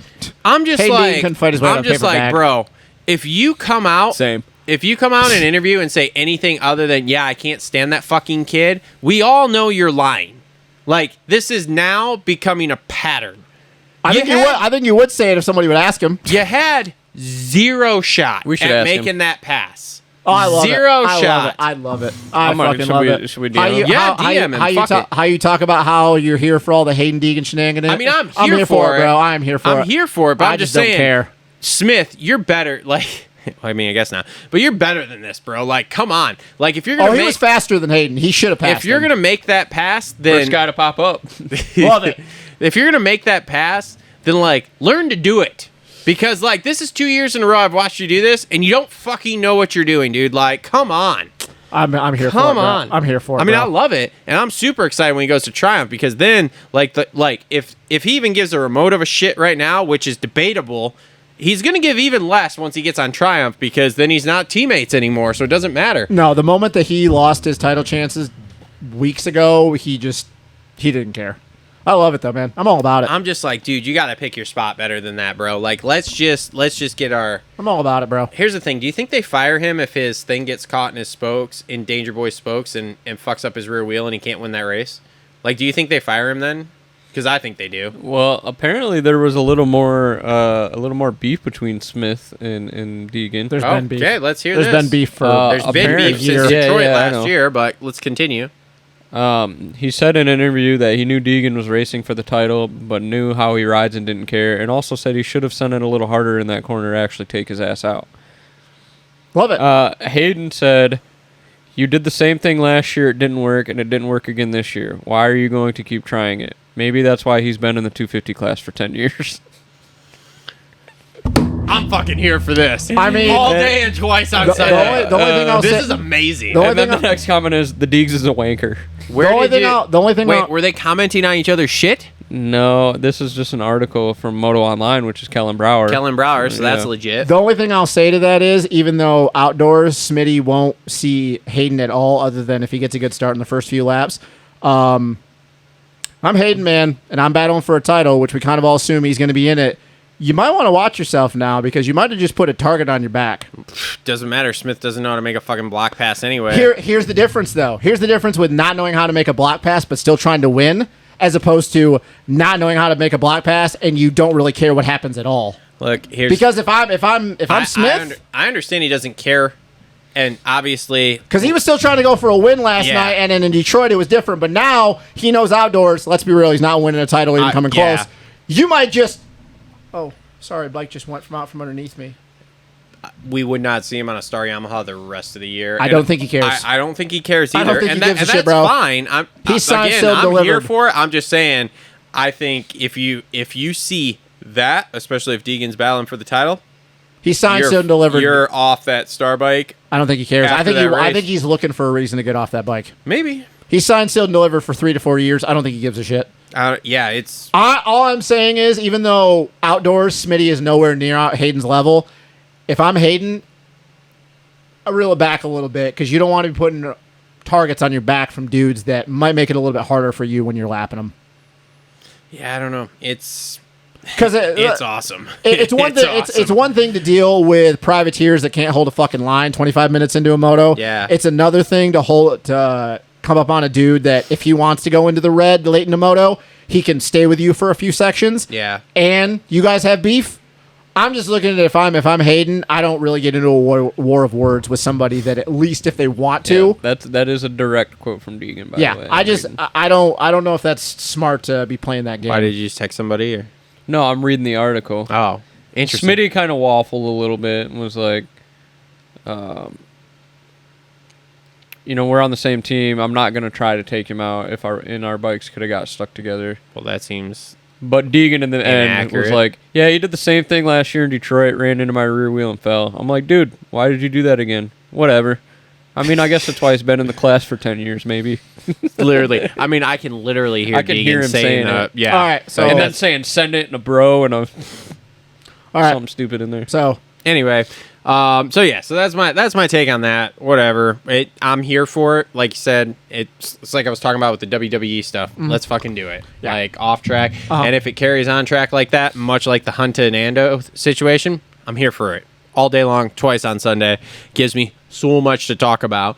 So, all right, Shimoda 4th. Caught a tough block at the end. Fucked his foot up. Honestly, thought he would have won that. Or was going to win that week going into the weekend. I did too, but he apparently caught a tough block at some point during the main with his foot and fucked it up and could not walk. Was on crutches, and JT said it looked pretty bad. I guess I forgot Shimoda was even out there. He sure as shit cannot afford to get hurt since he's the only hope going into outdoors. Because if he gets hurt, Honda doesn't have a 250 rider. I was going to say Hymas getting his knee fixed, I mean. right? Yeah. So have you heard that somewhere? Because I'm going on an assumption. Same We're thing. just assuming. But let's be real. I think it's a pretty good assumption to have at this point. I think so, too. Yeah, like... There's no way they don't tell him to go get his knee fixed. No. He's not right. He's young enough. Go get that shit Well, fixed. they might not have... I don't know. Because, like I said, JT said that he saw it and that foot looked pretty... I mean, Hymas has been riding outdoors. Yeah. But I don't know if he's going to go racing outdoors. Do you think they'd grab somebody or just let that bike sit? Nah, just let that bike sit. They got jet. They don't care. Yeah, you're right. Well, I think they care to have a 250 guy, but they're not going to grab anybody. No. If both their guys are hurt, they just won't have a 250. Yeah. Whatever. Kitchen 5th. Just kind of, for him, he's just... Did the nerves get him, or was it just the track? No, because the heat race. I think it's just proved time and time again that he can't come through the pack. When he starts out front, he's gone. Yeah, that's true. That's very true. He just couldn't do anything. I mean, there was no separation for those 250 guys. No. So. Yeah, it was a lot like the... I don't know. It's just like watching that SMX final in LA last year. Roxon chasing Jet. They were just like the same the whole time. Yeah. So. Yeah. All right. Thrasher 6th. He's pretty much already signed. I'm good with him getting 6th instead of either winning or getting... Yeah, somewhere in the middle there. We'll take a 6. Let's level some stuff out. And he's re-signed, so. Yep. Hymas 7th. He actually looked little like a little, we'll go piss and vinegar in him. Yeah. No, I mean he was good. Like just starts for shit all day. Yeah. So he's showed some flashes of brilliance for sure. Yeah, I'm excited to see what he's got. It's unfortunate his knee's fucked. Vial 8th and wins the title. Second year, wow, Supercross. Justin, one of his GP guys finally delivered. All right, motherfucker. What do you mean one of my GP guys? Let's start with Big Air Tom because that was the first one. Yeah. So one GP guy. He's putting out the one finger. One GP guy in the history of GP guys that have come over here and not accomplished anything, and you guys like to hang your hat on that one. Just one guy. I'm gonna hang my hat on a lot of these. Really? You want to go down the list of all the GP dudes that have come over and won titles? Yeah, I would. I'm talking. Go for it then. Or do you guys want to talk about all the ones that have come here and done nothing? Like who? Arnold Tonis, Tommy Searle. Tommy Searle? He had factory rides every time. Arnold Tonis had factory rides the whole entire time. I'm not talking factory rides. I'm talking results. I'm talking championships. Top 5. Okay, Marvin Muscan, Ken Roxon, Mikel Pichon, Jean-Michel What do you Bale. think Arnold Tonis' best result Greg was? Albertine, Grant Langston, Ben Townley. I'm going with the last 5 years. Let's go with the last 5 years. Dylan Ferendis has 4 fucking titles to his name. He was a GP guy. Never rode Supercross outside of some French stuff. We're talking stuff. about your guys. I talked about Dylan before he came over Big here. Air Tom. Big Air Tom was your guy. Anstey was your guy. Anstey finally won a race. Anstey's doing well. Yep. So that's okay. Ken Roxon came over from the GPs. Marvin Muscan came over from the GPs. Anstey still hasn't won Daytona. How about Fabien Iswa? I don't think anybody's ever talked about Fabien Iswa. Well, he was a factory Cowie rider. Where? Here. So? Did he race the whole fucking year? But you were just talking about factory rides. Okay. Cool. Fabien Iswa. Nothing. Brett Metcalf. Nothing. Oh, boy. Brett, did you just say nothing? Nothing? He did win. Sebastian Tortelli? He was exactly. Sweet. He was sweet, but I want to go 2014 and I think on. we're talking titles here. So Ken Roxon, Marvin Musquin, Dylan Ferrandis, Tom Vial. That's 4 dudes. Hang on, I'm I'm talking looking at guys that Arnold have come Tonus' since results 2014. here in the U.S. Oh my God. So Arnold Tonus, outdoors GP guy, right? Yep. 6, 11, 28, 7, 6, 9, 10, 12, 13, 12, 18, 21, 10, 6, 19, 10, 7, 10, 8, Okay. 7, 7. Where are these podiums you said he got? Did I say Arnold Tonus got podiums? You did. No, I didn't. Tommy Searle did, though. Tommy Searle got podiums. He did. Tommy Searle got podiums. And a lot of ass. Yeah, that too. So you guys always bring up this Tom Covington thing, but you can literally go through the list of all the GP dudes that have come over here and won. Boy. All right. Let's move on. Let's see what here. Tommy Searle's net worth is supposed to So, be. okay, so question here as far as Vial goes. 3.4 million. Does Probably. he That's accurate? does he win another title Supercross? or outdoors? No. Well, we got to go into outdoors, so why would I give up that before we go Okay, into all right. outdoors? Does he win another Supercross title? Yes, You think he repeats next year? I think so. I give it a 50-50 shot. I think it's more than that. I mean, this year was really good, but I just So you look don't think at, the third year is going to be better? I just look at who he went up against this He year. didn't look great in the whoops again. I look at who he went up against this year, and I go, okay. So let me ask Like, you he this: held it, like He was the worst out of the point situation come out of the first turn in Detroit, though. And I also look at the fact of you want to talk about who he was racing. Okay, you go to the West. Still would have beat all the dudes on the West because he was more consistent on his coast than all those other dudes were on the West. He did. The only reason was those very guys won it. It was Dungy-esque. Yes, very Dungy-esque, which is fine. You get 2 wins, you win a title. You talk about Good Smith, you thing. talk about Schmoda, you talk about fucking Nate Thrasher, all those dudes. They're going to do the same thing if they race Tom Vial. You want to see some wild shit? Hold on. Is that Patrick Evans? Arnold Stark. Who was That's an electric bike. Who was Dude's legit, man. He's definitely, he's come a long way. Still needs to cut his hair. who was third in points on West Coast When? this year? Shimoda. Joe, maybe? No, Joe was fourth. So Smitty then. Yeah, Smitty. Smitty. Smitty. Hold on. Smitty. Schmitty. Who was after? Who was fifth? Was it Thrasher? Probably Joe. Vial would have been fifth in points on the West Coast. Are you're looking at the points? Yeah. I'm also looking at the fact that he raced Hayden Deegan and a very good Cameron McAdoo. He raced. And a Faulkner that won the first round. Yep. So again, the point I'm going to, you got McAdoo and Faulkner, who are the same thing as Smith and RJ. Until the checker flag flies, we don't fucking know, and they're probably going to hit the ground and not finish the series. Surprise, surprise. That's what happened. You've got Deegs, who came in and wasn't real close, stayed with him, but was hurt. Whatever. You take that into I account. also looked at Pierce Brown having his best year ever and was more consistent than anybody. TLD's pissed at him.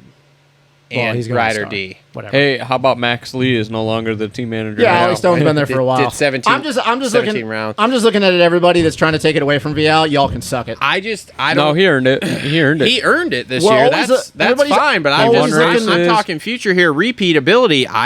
You don't think he's gonna be better in his third year? I'm 50. He might be okay. Look, people need to remember. Everybody talks about guys that like don't ride Supercross become over.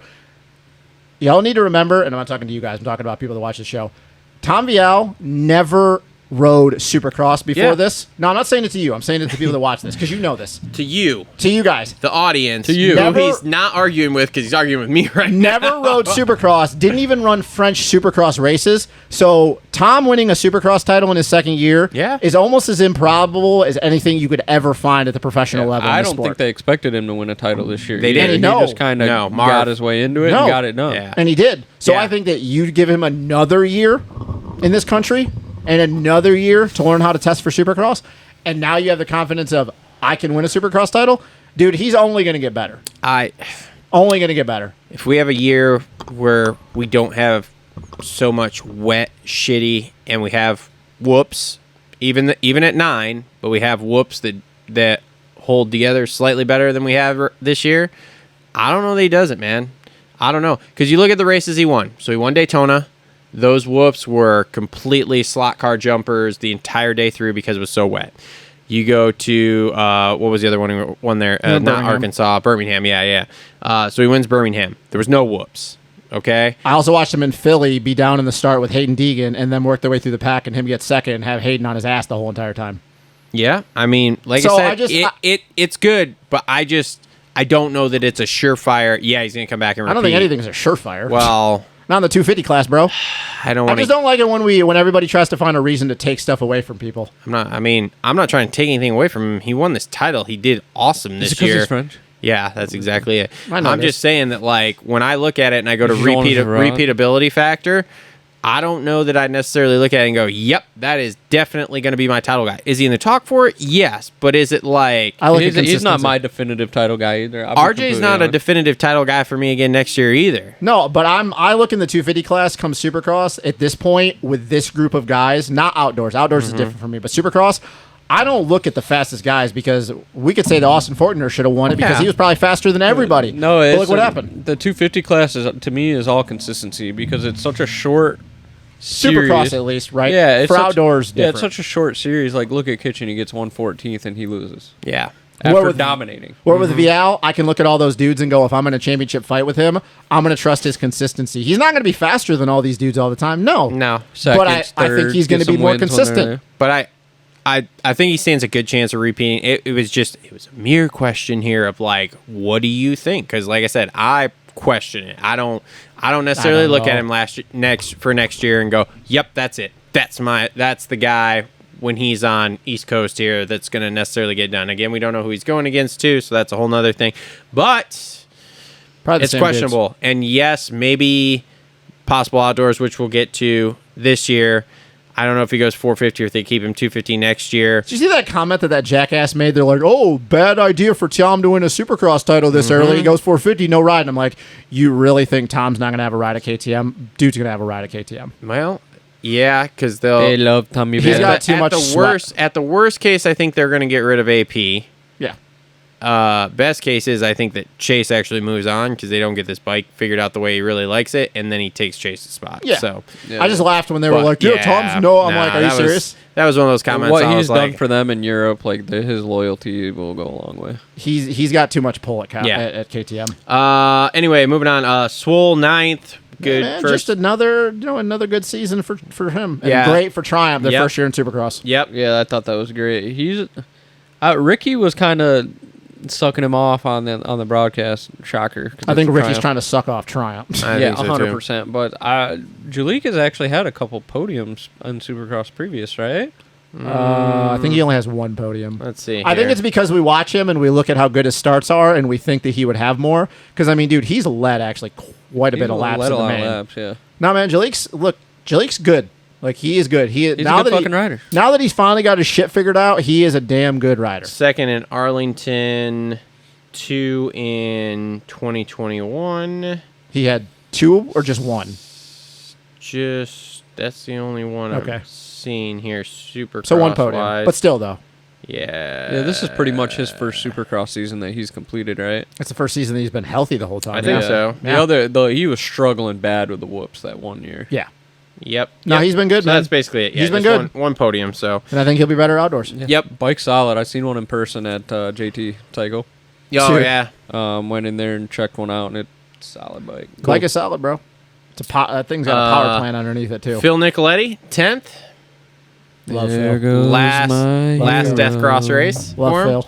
Love Phil. I think he's super happy that he never has to wake up and ride Supercross again. I bet he had the biggest weight lifted from him. More than likely. Cody Schock. Third in fucking points. Doesn't matter to him. Did you hear the presser? No. Doesn't care. Doesn't matter. How about he's pretty good at hitting walls? 11th. Yeah, dude. Smoked that wall. And the funny thing is, like, if you watch that and watch how late he was braking, like, oh my God, going for it there in that heat. At least it wasn't an over-under bridge. Yeah, oh, thank goodness. So he said he didn't care, huh? Yeah, really? But they think it There's was a little kind of tongue-in-cheek there. Well, they think that because they asked Pierce Brown about getting third, and Pierce was like, yeah, it doesn't really matter. And then they asked him, and he, like, had, obviously... Right after he was trying to be big badass. Well, it's like, what do you say after Pierce Brown's like, yeah, it doesn't matter. Yeah, it's fucking great. Like, that's what I would say. I mean, like after the hand I was fucking dealt. It should be because it's like, yeah, you went from literally getting kicked off a team 2 weeks before the season to like, paying $60K for your ride, and now you got a 3-year deal out of it, and probably no bonus for third in points. Yeah. Yeah, probably Like, bro, not either. I don't know that's probably not accurate, but yeah, you're probably right. He just didn't like, yeah, that was awesome. Yeah. Trying to fit in with the cool kids. Pierce Brown, 12th. Just waiting to get on that star bike. Ryder D, 13th. Yeah. Ryder D and Smitty got into it in practice. Did they? Yeah. Surprise. Smith got into it. No, I think this time, I don't think it was Smitty's fault. I think it was Ryder D's fault. I think he was doing a little weaving down the rhythm. Well, I heard, Been there. like I said, I heard TLD's not real With Ryder stoked D? on him because they have conversations about what they should do different, and then they go out and do exactly the same thing. Who has conversations with Ryder D? The team. Who's the team? I'm not sure. I'm sure we if should Max, find out. I just I'm heard- sure this goes back to Justin's theory way back. Like, if you got Max Lee at 24 years old that's never touched a dirt bike trying to tell you how to ride, Ryder D's probably not listening. Probably not him. It's probably Will Hahn, but yeah, it's. I heard. Well, the now team they got is not Ollie Stone, stoked. so what it's happened fine. to Villapoto being in this corner? I think he still is, but I'm not sure. Well, you better listen to Villapoto. Hammaker. Yeah, no shit. Hammaker 14th. He apparently almost hit somebody because he ended up backwards on the track. He got loose in the main, and I don't know who it was. No, maybe it was Hymas. I think he almost hit Hymas. I don't know where it was. I assume the first rhythm lane. He got loose and was going backwards on the track to try to get back onto the track. And I guess he almost smoked Hymas, or Hymas almost smoked him, something. Interesting. Oh, God, that would have been bad. Fuck yeah, for Hammaker. Cole Thompson 15th. I Max Anstey 16th. Curious what he's doing outdoors, because I've seen Thompson? I've seen the list for Canadian dudes, and he's not on it. I don't know. I've watched. I like whatever. If He's a fuckstick. Colt Thompson. Colt whatever. Hot Thompson. wife. Well, Whatever. if he's a fuckstick or dick or whatever, You know he's a fuckstick. I like watching him ride. He's good, but you know he's a fuckstick. I like His his wife style. is a smoke show. He's a fuckstick. Any professional motocross racer's wife's a smoke show. Not necessarily. Oh, Max name one who is. Try I'm to not find going to one. say that, Find but I'm one. just saying. Yeah, find not one. necessarily. Find one. I will. know one off the top of my head that's pretty mid because I've had this discussion with people before. Can you tell me off camera Yes. who you're talking about? Because Tell us when we take a break. Very mid. Max Mid. Max Anstey 16th. What the? I don't know. What There was happened? just Did he just nothing not care? yesterday. Ready for Nope. the Starbike. Waiting for Star. Ready. Headed to Star. Got to after ride outdoors, bud. flying back to Tallahassee after this race. Got to ride outdoors, Wins bud. 14th. Yeah. Dax Bennick 17th. That's another one. God, What I the fuck forgot some happened of these there? guys were even Well, there. good thing he signed. Anthony Bourdon 18th. He is Solid. re-signed. Nick Romano faded to 19th. Not signed. Not crashed. Needs Fade. a cowie. What? Needs a cowie. Probably gonna be on a gas. Max Miller 20. Hey, Max Miller in the whoops on that LCQ. Sendy. Sendy as Dude, fuck. I don't remember him looking that solid. He looked pretty good on that bike. He dude, you talk about a kid that like was supposed to be one of the next big things coming off as an amateur. Like he was Really? part of that whole motorsport KTM squad, and then just Brigade. Nothing. Yeah. fell off the face of the earth. Boseflug, Baseflug, whatever the hell you want to say. No one knows how to say it. Everybody says it different. That kid. So I just make fun of it. Swear to God, dude, just the biggest. What's wrong PB, whatever the hell You his think he looks too clothing much company like is. like Cali boy Puka Shell looking? I just can't. I just don't get it. If The you whole- look at him, you'd think his name's Turbo Reef. Oh my fucking, goodness. I love Turbo Reef. 24th Little ECC days. and Juju 22nd. And apparently It was Juju that Hammaker almost hit. Oh, really? How he got the number plate That's off? why Juju, I think, was in the position. Like that's what happened to him. I think that him and Hammaker almost came into each other. Rookie of the year. No, something else happened with Juju. Somebody else got into it with him. They were talking about it on the review show because they Well, then maybe it was after that. because the TV guy, the spotter, was yelling Yeah. that like, oh, they took out VL, he took out VL, and it Oh, wasn't yeah. VL, it was Juju. Oh, by the way, last thing I want to say on Tom, and I totally forgot about it until now. Sure. Awesome for him to have Renee Hofer's Hofer's number on the back. on the Yeah, back yeah. of the number Is plate. that whose number that was? I Yeah. didn't know. I thought that was a cool tribute. And I don't. Yeah. And the unfortunate. Well, I guess it doesn't really matter because that's not the point of it. But a lot of people probably didn't know what that was. I didn't.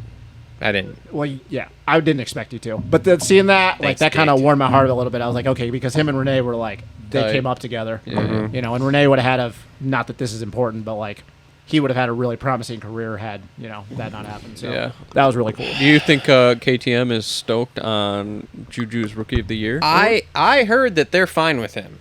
Well, it's not gonna Which is matter. weird because we had heard differently Yeah. earlier in the year, but the last 2 weeks, all I've heard is, "Yep, they're pumped on the way the year's gone for him. It's gone well." That's what Ian Harrison's telling people. Well, Gonna maybe be- they were getting some heat on it and they're trying to control the narrative. Gonna be- I mean, I would assume they were getting some heat on it. Yeah, so gonna be real weird though when Sasha and Lucas Kuden come over here and take his spot.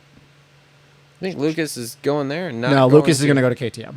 Not going to Husky. Wait. No, Red Bull. He's a Red Bull guy. Totally forgot about that. They're whole both entire Red time. Bull guys. So Sasha will probably go to TLD. Interesting. So, all right, that's been your 250 race recap, brought to you by our friends at Isaac Nelson Designs. And now it's time for our Complete Racing Solutions halftime report here. Yeah. Woo! Okay. We made it. Fuge. We made it. Complete Racing Solutions halftime report. Oh, what do you want to start? I don't have a rant. Okay. I got a tinfoil hat that is completely unrelated to TLR moto. tinfoil hat. Here we go, baby. Let's hear it. All right, so first off, I hit Travis with this one. I got him all fired up the other day. Hey, lucky boy. Ooh, Yeah, I really thought we were going to have a reenactment of that moment that would this have been really week. cool. But so you'll probably laugh at this. Okay. But I got him all fired up.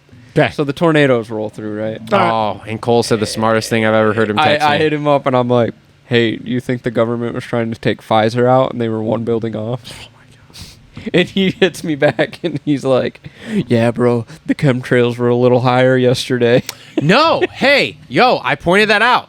Remember when we were standing out there talking last week after the show? And I Yeah. said, man, look at that one that's way high. And then there was Yeah. that weird black jet underneath it, dude. I sat there after those tornadoes the other day and I went, holy shit.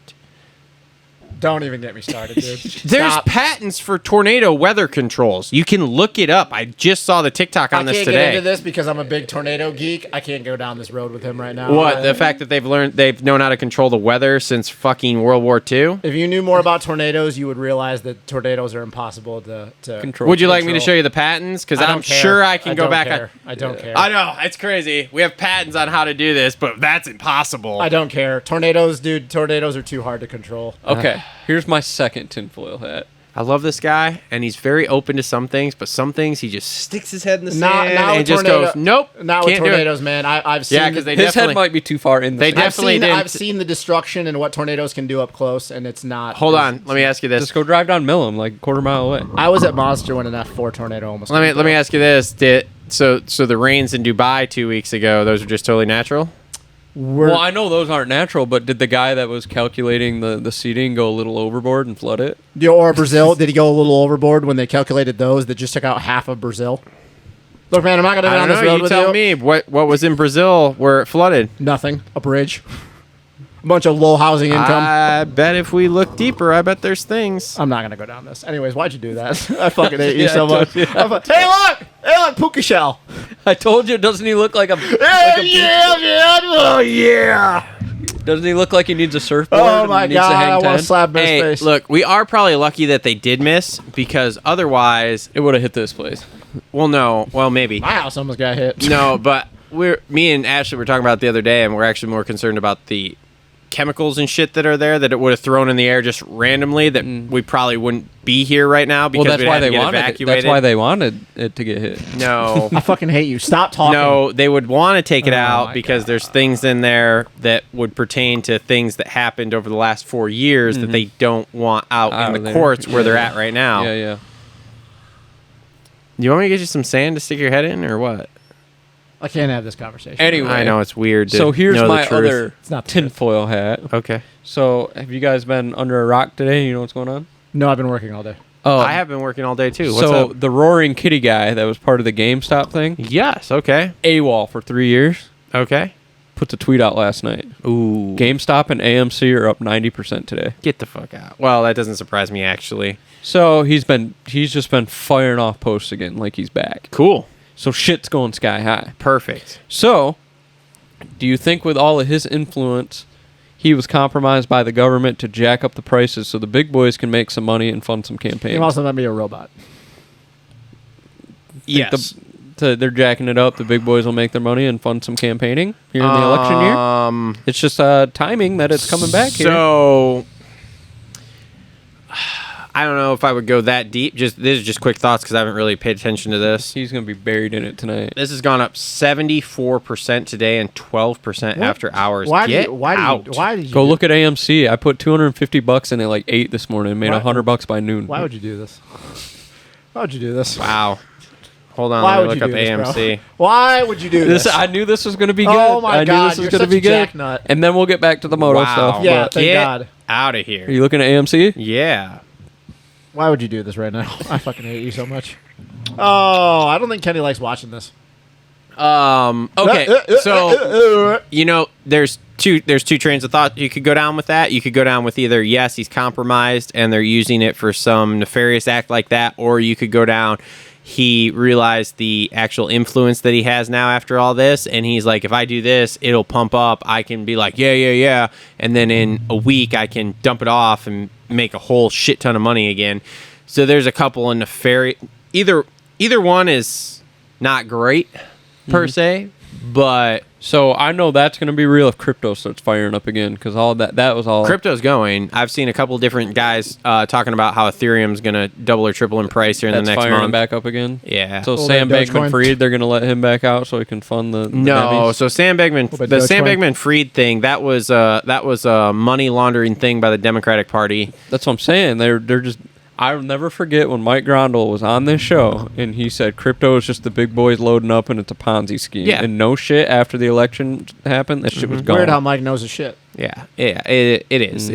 It's definitely, the crypto thing is interesting because it is, after all, currency, so it's super duper volatile. Right. Because I looked for a long time before I even got into the stock market at doing currency exchange stuff. But the currency exchange stuff is super tricky because you have to really, really watch it, because it only moves like little amounts, but it doesn't cost a lot. So it's like you're paying pennies on the dollar for currency essentially, but you may say buy in for 1.2 cents. Yeah, I played with it before. And then it goes to like 2 or whatever throughout the day. When's the next Dogecoin going to happen? What's the next Those one are all there's only a few really interesting ones when you get to crypto. So Bitcoin is, I think, a pretty solid one. Bitcoin and Ethereum are the two solid ones. Yeah. And then you get into like XLR, XLP. There was one XRP I saw. Was in the big lawsuit. There was one I saw the other day that was like, it's not XRP, but it was XR something 220 or something, that this guy found buried in this thing from years ago. Or it was in a movie, that's what it was. And then he looked it up and he's like, holy shit, this is a legit thing. Because he's like, there's no way that they have a cryptocurrency that's legit now, because the movie was like in the 90s. Kenny's kid's awesome. I never watched that part. I know. Look at him sticking his tongue out. Yeah. Hang on. Off-topic stuff here. 450 class, Jason Anderson, violation, aggressive/reckless riding, written warning. Okay. Rider, Hunter Lawrence, code of conduct violation, written warning and a fine. What was the fine? One of them got fined. Doesn't say. And Brad West lost his fastest lap in the 250 class. Boo! Poor Brad West. Brad West should have went east. Anyway, all right. Anything else with the TLR tinfoil hat there that you want to cover? Were those good? Yeah, that was pretty good. I want to buy some AMC when we go on the break here. Okay. I got one more thing, though. It's not conspiracy related. Thank But God. before I forget about it, watching... since they got Roxon's kid up there for the Stasic race and everything, you noticed that giant microphone on the back. Yeah, of we the Corby? talked about this. Yeah, So- I would think you might be right, but also I stand by my comment. The Netflix people aren't the most low key people.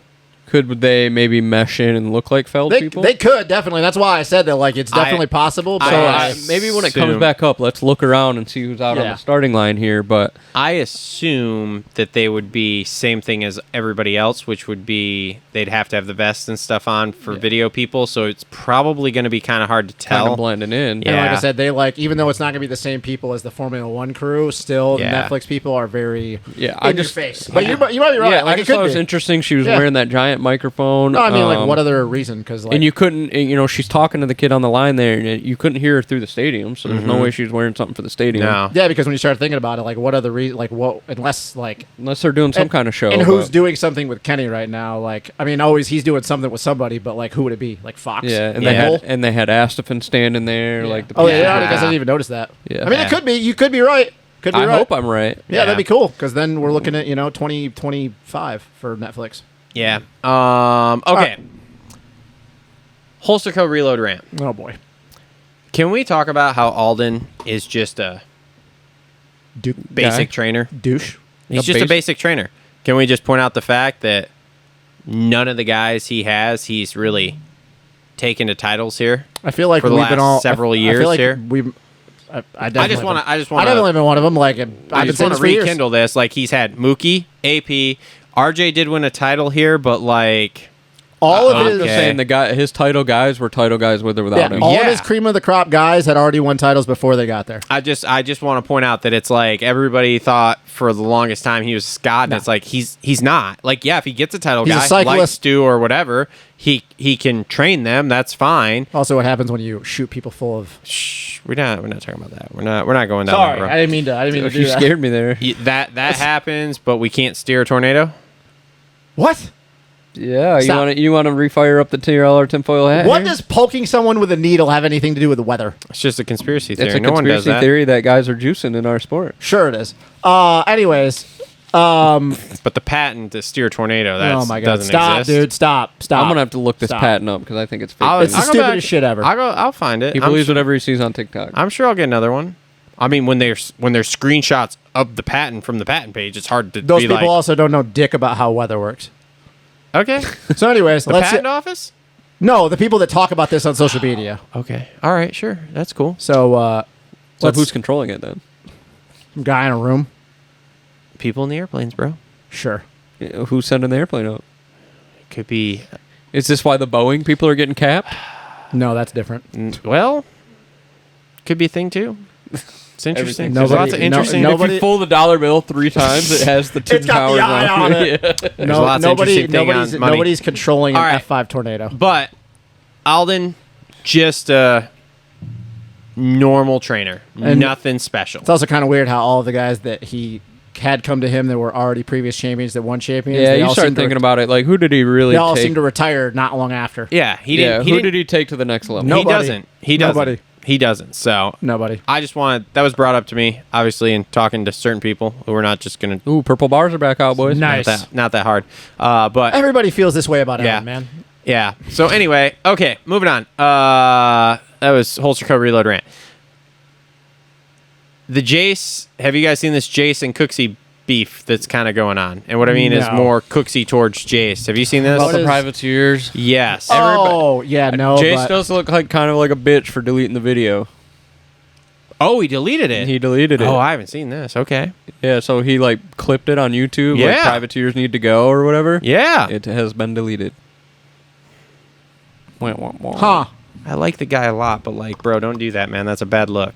I Well, mean, go you know, look and it's a- confirm for me, but I don't know. I That's a haven't very looked. controversial We'll take. check it at the. It's a thing. controversial take. I It's didn't very listen to it all the way controversial. through. I don't disagree with it. What was the take? I don't disagree to a certain extent either. The thing is that like we don't need 140 dudes at a Supercross trying I to agree. qualify. Like We don't need the local Tom, Dick, and Larry's down the road No. showing up in their van. You don't need to show up because you have your pro card and try to qualify for a Supercross. Yeah, because I had some guy sign a letter for me. Uh-huh. It's once Exactly. again, just like every other motorsports out there, there's a limited amount of people, and usually those people that show up outside of, Okay, so NASCAR in certain here we go. senses, you're I'll all... call some names out. People are gonna. Oh, boy. Oh, here go we go. for Oh, it. boy. Is one of them gonna I'll be a go Michigan right down dude? the list with you. Okay, the Are we talking about Grecos, 450? the Grecos, Oh, Yep. yeah. Sorry. the Nagys, Yep. Yep. the David Pulleys. We Yeah. don't need you. No. Chris They're- Howell. Yep. There are certain local guys trying. There's a guy from Michigan who rides 250s and Connor 450s. Visker. Oh, yeah, okay. Yeah, sure. Him. I mean, dude, I'll just like. Here's the thing, though, and I.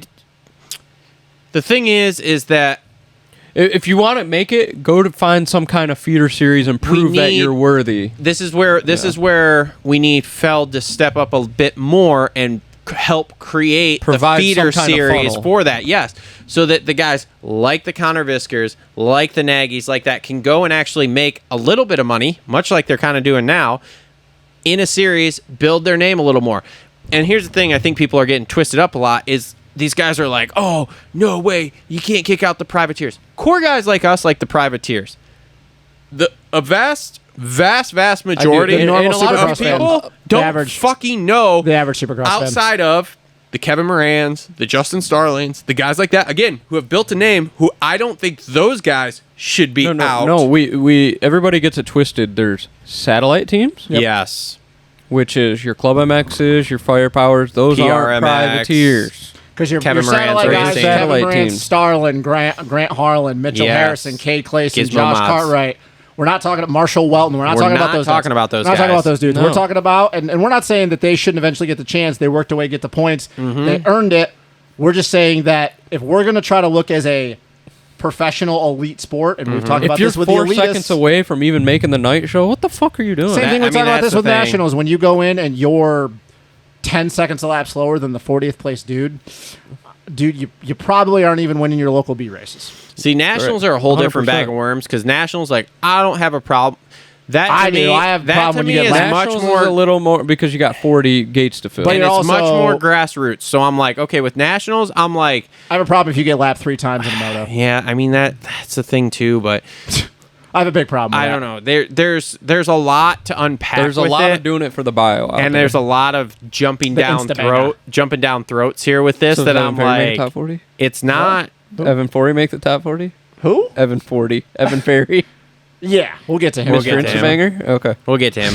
But I don't Wildcat. like I said, I don't completely disagree, and I do think there are certain things that need to be done to provide different avenues for these guys because yes, we don't have a good feeder series for these guys to go. And it sounds like we're bagging on the Connor Viskers and stuff like that, but you go to Martin, he's going to be one of the top 2-3 fastest guys will there. blow my fucking doors off in 2 100%. corners, like 100%. without a question. I'm not saying he's not fast. But if you equate, it's no different than going down to you go down to Claude Evans Park in the Hood in Battle Creek and play some basketball. Yeah. Those dudes are going to blow your doors off. But if they go to a pro-am or go to some kind of basketball Put them in tournament, the NCAA tournament, they're gonna fucking get aren't their doing asses shit. whooped. Yeah. Yeah.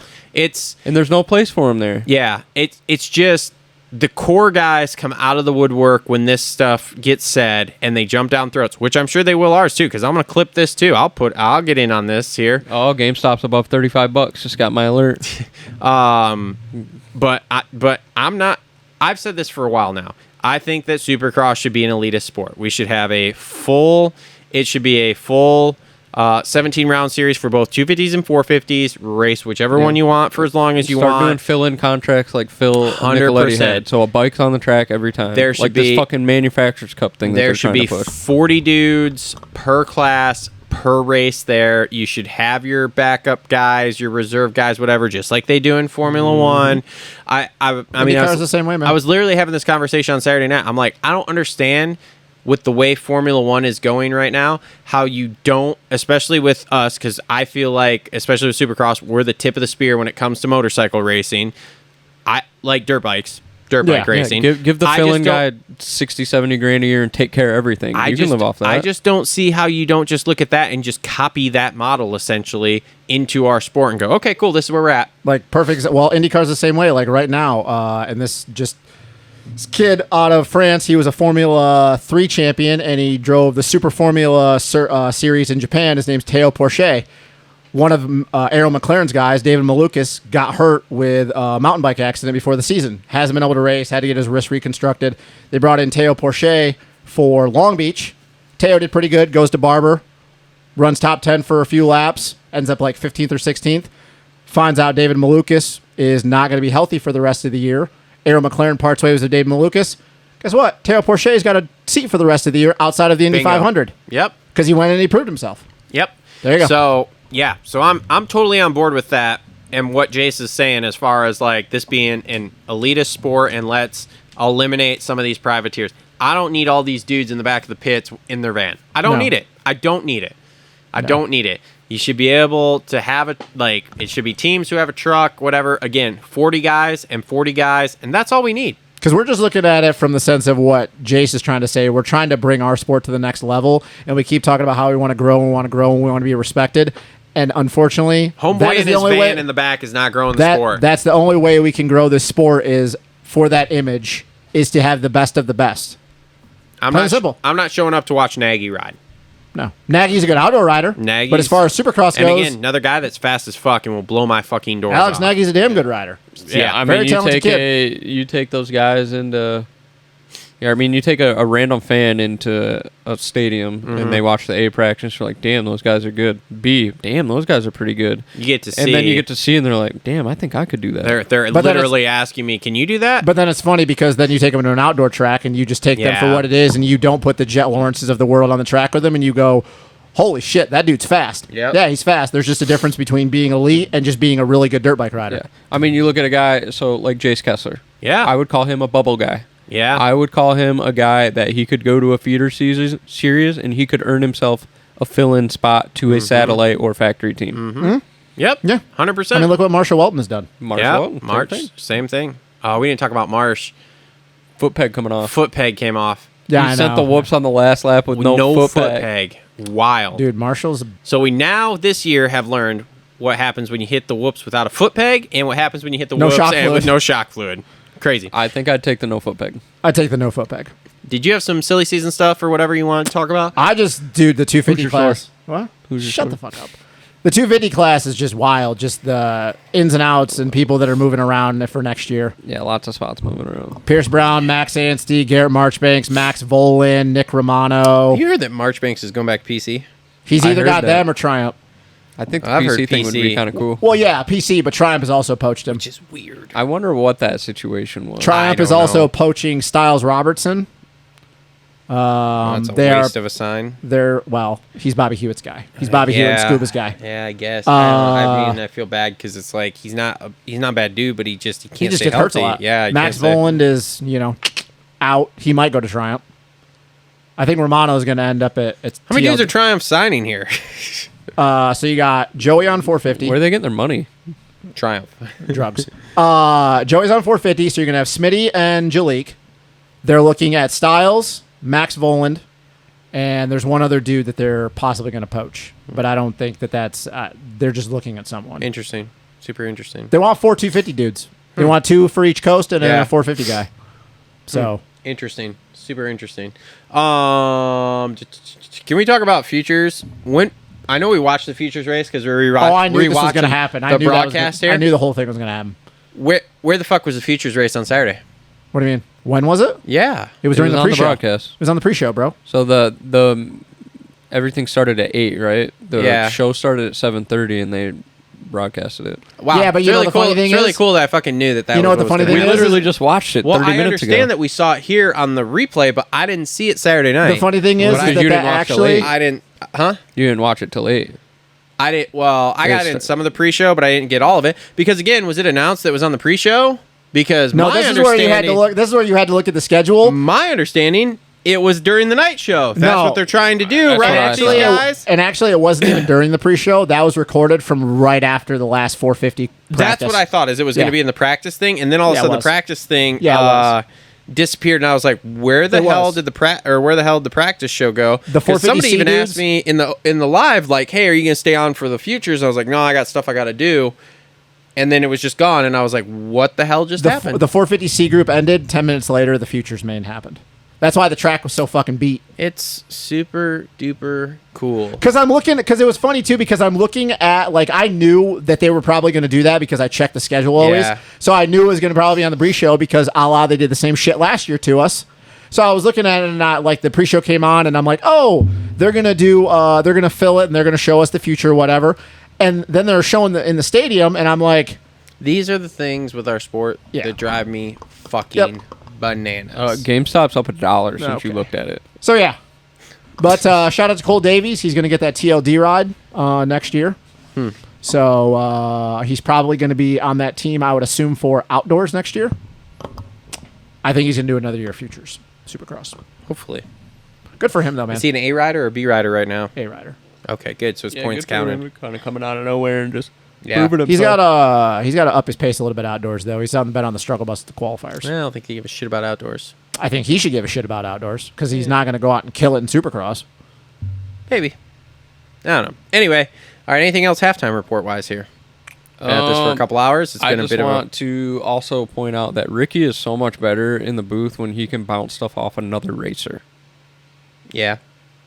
He's a lot more enjoyable to listen to. I when just Stu's wish in there. he would just talk all the shit in the booth because what the fuck is anybody gonna say? This is kind of like Stu's podcast where Stu talks shit. What's anybody gonna say? It's Stu. It's Ricky. And no matter what we think about Ricky from anything that we know, he still is technically the GOAT, right? as of right now. Like no one is anywhere he's the close GOAT. to him with There's anything. no technical. And he'll be a GOAT for years and years here. So again, if Ricky says, "Yeah, man, you shouldn't have done that," or to whatever, who's gonna say anything? Stu's gonna say it. Stu will in his own show. He doesn't say it on TV quite as much. Hang on. But See, there's Astafin. See him in the No, yeah, I guess I didn't even see that. And is Roxon wearing a mic? I don't know. I couldn't see No. that. Cause No, I know what you're talking about. You would think Ken's wearing a mic. Is that TV on that side too? No, that's not TV on the other side there. So see the mic in the back there. We're trying to determine here if this is. See that guy over there? Oh, does that say Peacock on his sweater there? I can't see it now. The other camera guy got in the way. That other camera guy that's zooming in right on. That's the Right on camera we're Roxon. watching right now. This is wonderful. This is absolutely wonderful. We're doing great radio All right, here. can we get to the outdoor preview? Hang show on. then? Yeah, let's Zoom in on there. What's the mic say? I don't know. All Got right. some labels on We're it? going to take a break, and we'll be back with our outdoor season preview here, so we'll be right back. All right, and we're back. 2024 outdoor season preview here. We're going to rock and roll. We're freestyling. It's a Monday. I didn't really get a whole bunch of Lots of notes or tornado anything. talk. Lots of tornado talk. You guys want to start with 450s or 250s? 450s. I feel like it's gonna take less time Ain't to do even gonna 450s. be that great. I don't know about that. So Jet goes undefeated? I don't think so. I don't think he goes undefeated, but there's a good chance he does again. And Could there's be. also like that. I guess my biggest question is who runs with him. Well, let's talk about the first thing: the fact that Eli we're not going to see him till Southwick. Yeah. So he's back behind another 8-ball on fitness. 100%. I feel so bad for that dude. 100%. Because, like, I like to talk to you, knowing the situation that he's in, knowing that this was a rebuilding year, and now that we do know he's come back for 2025, there was a few tracks that I was looking at, I'm like, yeah, if, like, he's going to beat Jet at any of them. There's a few of them. I mean, Hangtown being one of them. Yep. Southwick, Yep. Millville, and Washougal. And now it's like, well, he's not going to be 100% for any Wait, of those. did you say beat him or hang with him? No, beat him. I'll go with it'll be close. No, I was talking about could have been. Oh, okay. I don't think he's even going to be in that realm now because he's not going to be 100%. No. Because I No. mean, dude, Eli Southwick, So here we are back again to that's a real him and tough. Chase. Yeah, I mean, and talking about how we did in the Supercross show with Chase coming off of that win, even though he's not like stoked on it, it's just something to build off of. I mean, dude, we all know last year, okay, Jet went undefeated, but Chase had moments where he ran Jet down, and then he got in his own head, he rushed the situation, and then he would tuck the front, and he would unravel everything that he gained by moving forward. We saw it enough times last year, Budds Creek, Millville, a few different times. For him to beat Jet, he's going to have to yank a start. He's going to have to push, but he's going to have to put Jet on his back foot. He's going to have to make Jet feel uncomfortable because we've seen a few times in Supercross this year when Jet went past his comfort zone, what happened? He was prone to mistakes. Not saying he can't figure it out. He's Jet. But there's data to go off of that when Jet goes past his comfort zone, he reels it back in. Now, obviously, does that mean that Chase is more liable to make a mistake? Of course, because Chase is going to make a mistake before Jet does. But I think the thing that Chase is going to have to realize when he gets to that point, though, instead of doing the same thing that everybody else did in Supercross, a la Kenny being one of them, if he made Jet feel uncomfortable, everybody's like, yeah, I got to keep pushing, got to get this big gap. Reel it back in. If you put Jet in a situation where he's not comfortable and then you feel that pressure, him backing it down with it, man, because all you're going to do is you're either A, going to hit the deck, or you're going to blow yourself out, and we all know that Jet knows how to manage races. And that's why we saw it a lot in Indy when Kenny was just faster than Jet at the beginning of the race, or a la Nashville with Eli and Kenny. Jet's like, I don't want to go that fast. I'm going to conserve some energy. Jet's going to have it at the end of the race. Chase puts Jet in a situation, and he feels Jet backing down. Back it down with him, dude. Don't keep trying to push forward and then blow yourself out, and then Jet's just going to pick the pieces It's a chess up. game. It's a chess game. It's a mental thing. It's what they did with Ricky all the time. Do we see a Supercross slump from Jet? It's a possibility. I mean, honestly, he's looking pretty burnt already, to be honest with you. I'm not saying that's going to happen because I think Jet's a little bit different in that sense, but Cole was right, and we talked about this. He locked in the last couple rounds, and there were some times where you're like, oh, I think this whole thing is finally getting to him that, like, this is not fun anymore. Because if that happens, this is a whole different conversation. Yeah. My only thing is that with winning outdoors the way he did last year and winning, period. Yeah. It's just kind of like, all right, business as usual. But there was, bless you, but there was no pressure on him last year. Yeah. He was going out there, and even, we've talked about this enough times, he got halfway and he's like, I'm not thinking about the perfect season. And then I got to a point, he's like, oh, yeah. But he's still like, Chase was dealing with his own issues, and nobody else was close after Chase. Well, now it's kind of one of those things that now, like, you've done a full season total between outdoors and SMX and Supercross of 450 racing, and now it's like, oh. Yeah, it's where did his goalpost move to? Like, Ricky had 2 perfect seasons, so maybe this year he has a motivation. Hey, I want to be the second guy to do a perfect season. Ricky did them back to back as well. No, because Ricky he was 04 and 06, right? Okay, well, that's another one he can move the goalpost to, like be the first guy to do them back to back, or No, it wasn't 06. It was 02 and 04. Oh, sorry. Yeah, he was out in 03 for knee. Yeah. Who won the title outdoors in 03? No, he won the 03 title. He missed Supercross that year. Okay, so because Wyndham was giving him he won every outdoor championship he ever entered. Oh, I know. Yeah, the only other positive that I take into it outside of been there, done that is that there isn't anybody new that's gonna not this year. There's nobody new coming. Not this year. So like wait till next year. Like if Tomac was there, then I'd be like, oh man. But like, here's the thing: by the time Tomac gets back, all he's got to do is essentially maintain status quo from last year, which I don't think that title was necessarily that difficult for him in a sense. We'll go with that. For him last year, that it's just like, all right, cool. Well, I'll just build this points lead, and then if he does for some reason come back and can just destroy me, then okay, sweet, doesn't really matter, type deal. It's just got to be new guys, got to keep coming in. So Prado, I think, is going to have some extra motivation for him. Yeah. He looks kind of cooked already, man. He does look burnt. We'll see. He does look burnt, and that's definitely if we get a couple rounds in. And even if it's like status quo and he's just winning and he gets burnt out, this is a totally different conversation after the first break. Like, because we get the first break after 4 rounds, just like we did last year. It's like, he's like, oh man, this is. Now let me pose this question to you great. too. If we get through the first 3 there and he is 6-0 and Chase has had nothing for him, do we get an injury out of the KTM camp? No, I don't think Do we get a departure halfway through the season like Webb? Like, crashed in the off week, testing, can't do the rest of the season, outdoor season. No, I don't think that happens. I think he's got a chip on his shoulder. He wants to prove some stuff. Chase doesn't like getting his ass kicked like that. Especially having, kind of cementing his name as a guy like, hey, I ran with Tomac. I'm the first guy to run with Tomac in how many years? Yeah. And then to kind of have the season he had last year, I think in his mind it's like, I want to get back to that. And prove that speed I had against Tomac and run with Jet. And outside of Southwick and Crawfordsville, Chase proved that he had the speed to run with Jet. He just did what Chase does or did. Yeah.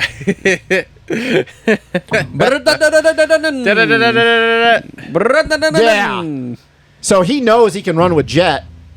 It's just he can't make those rush the situation moments happen again. Yeah. Because if he cleans it up, he knows he can run with him. He's just he can't do the stupid shit he did last year. Plain and simple. I'll be interested to see this, man, because it's. I mean, I think we're gonna know right off the bat at Fox. Yeah. I think we'll know right away. Yeah. For both of them. Yeah, I agree. So, Chase can run with him. Do we think he actually wins one? Do we think he pulls one of these out? Right now, I think he could. I think he could pull a few out. It just depends on which Chase. If Chase cleans up because I look at last year, like Unadilla, for example, Chase ran Jet down. Yeah. And he was faster than Jet. Mm-hmm. And then he did what Chase always did last year. Pulled a Chase Sexton. And he pulled a Chase Sexton and just shoo. So if he can just harness, because we all know how these guys are mental, their head cases. If he can just harness the fact of, look at it, I know I can run with his speed and just block out all the other shit, then yes, I think Chase can get a few. Does that lead into a title? Who knows? That's whatever. But if we're just looking at it from the moments of beating Jet, he's got to take whatever he can as far as motivation and something to build off of. Then yeah, I think he can definitely get a few.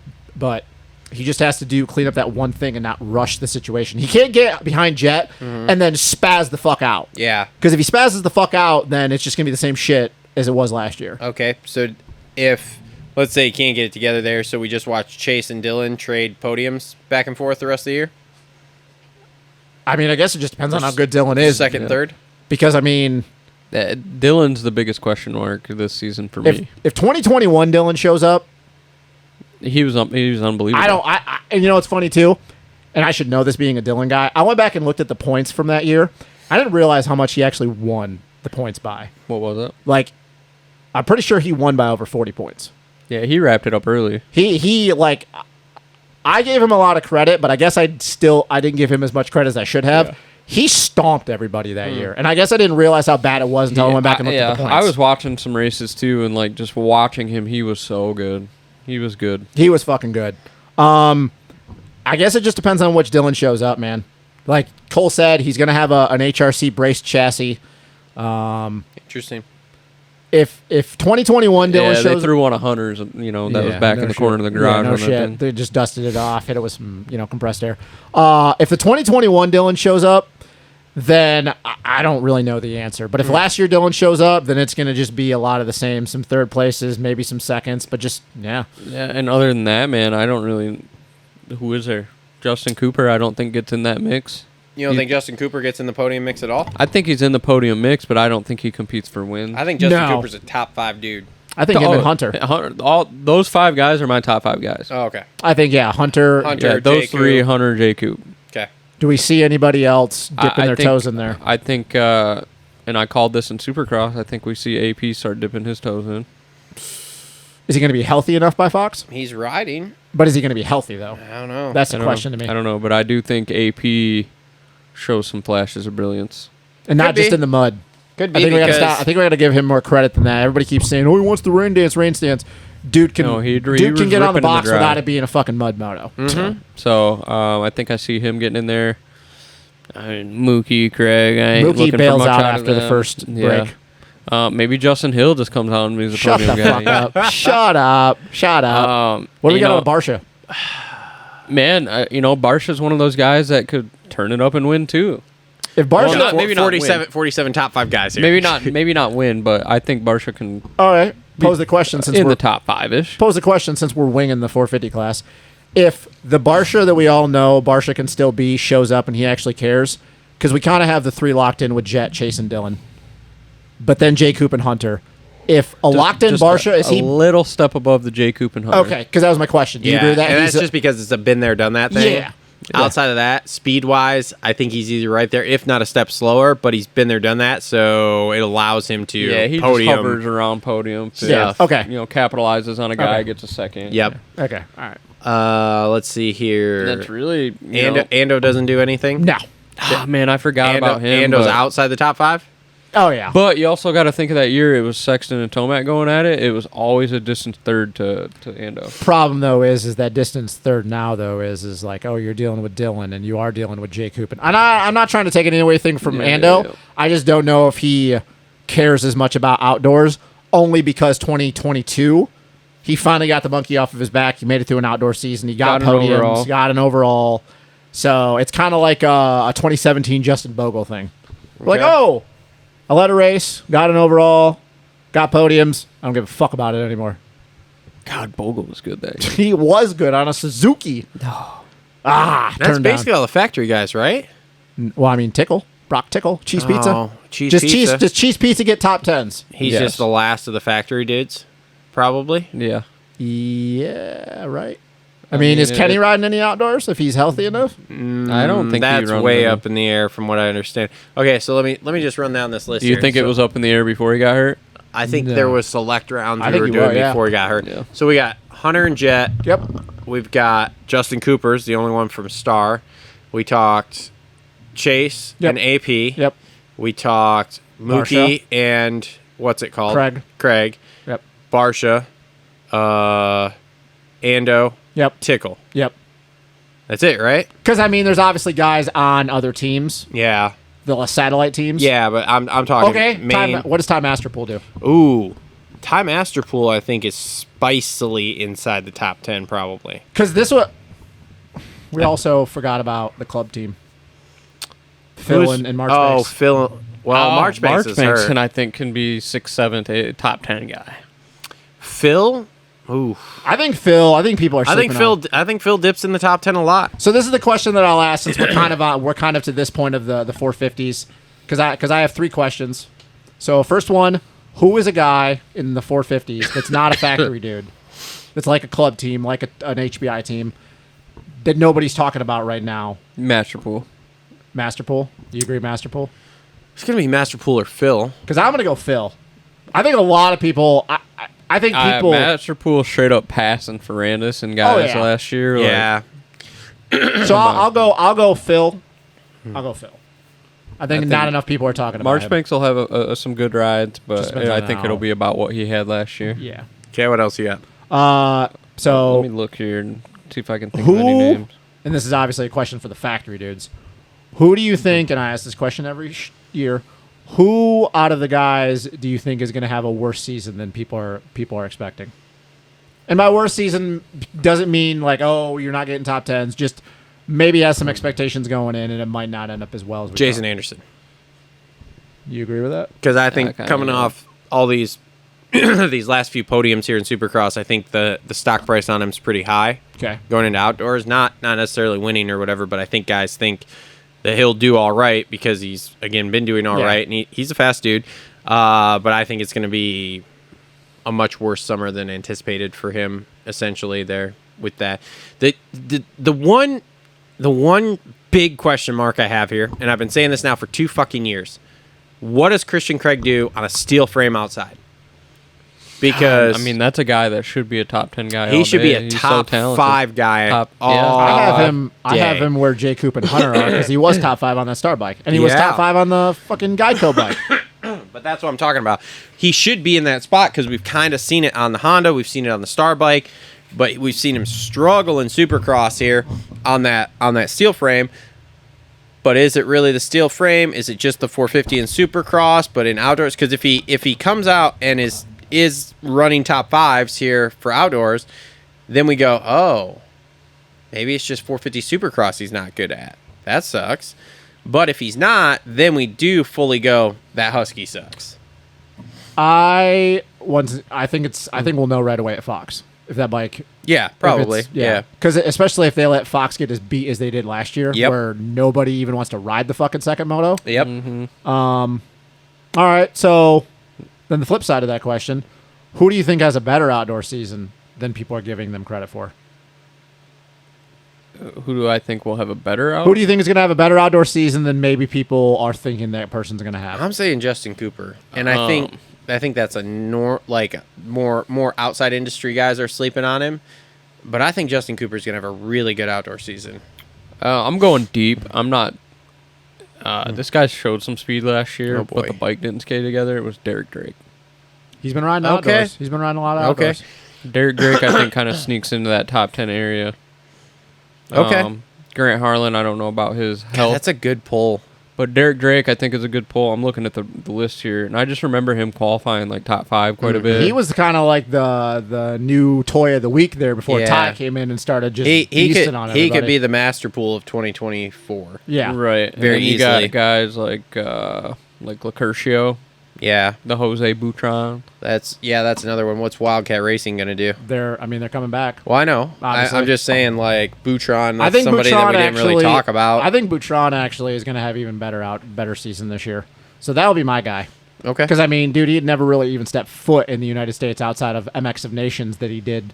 And I think that was just in 2022. Yeah. So now he's acclimated to what life is like over here in the summertime. I'm pretty sure they were riding on in Florida. So I think he actually is going to have a really good season. So, okay. Jose Butron. Okay. Fair enough. Anything else 450-wise we want to touch on here? Man, I'm just looking at this list right here. The list is a lot shorter than I really thought, man. Yeah, it's pretty when thin. you have Webb and Tomac go out, there's like it kind of turns into what are we doing here, you know? And yeah, like I'm looking here. The Sugar Shane, is he outdoor? Yeah, him and Chiz are both outdoors. Yep. I mean, these are all like 11 to 15 guys, I think now. You know. Yeah. I don't, and also Freddie Noren. Nah, I think Freddie's going to do what Freddie usually Just kind of does. Freddie 10 to 15 guy. And there's not as much talk this year about some GP dudes dipping their toes in any of the rounds as there was last year. So I don't think we're going to have a lot Chris of that. Canning at Southwick, no. Yeah. Is the beta? Are the beta boys going outdoors? Select rounds is what I've heard. But I think that's. But gonna I be a don't know what struggle that bus. means. I think that's going to be a struggle bus. Probably West Coast stuff because that's where they're based. Probably. And they'll probably have Dare D. Martell ride from at one of the rounds. So, all right. Well, we can move on to 250 All right, outdoor preview. This one's a here. little bit more to talk about. Where you want to start? I mean, where do you want to start? Let's It's your show, bud. Let's go. Give me your title contenders. So, title contenders for outdoors: Danger Boy, Danger Girl, Vial, Danger douche. RJ. Hang on. Sorry, I just got to get this off my mind because I'm ADHD. You know how I am. Me too. What's gonna happen when the Danger Boy is over 18? Does he turn into the Danger Man? I don't know. And God, I hope not, because that'd be super stupid. does he get like a cape and start calling himself the Danger Man? And just put the D on the back. With the DM.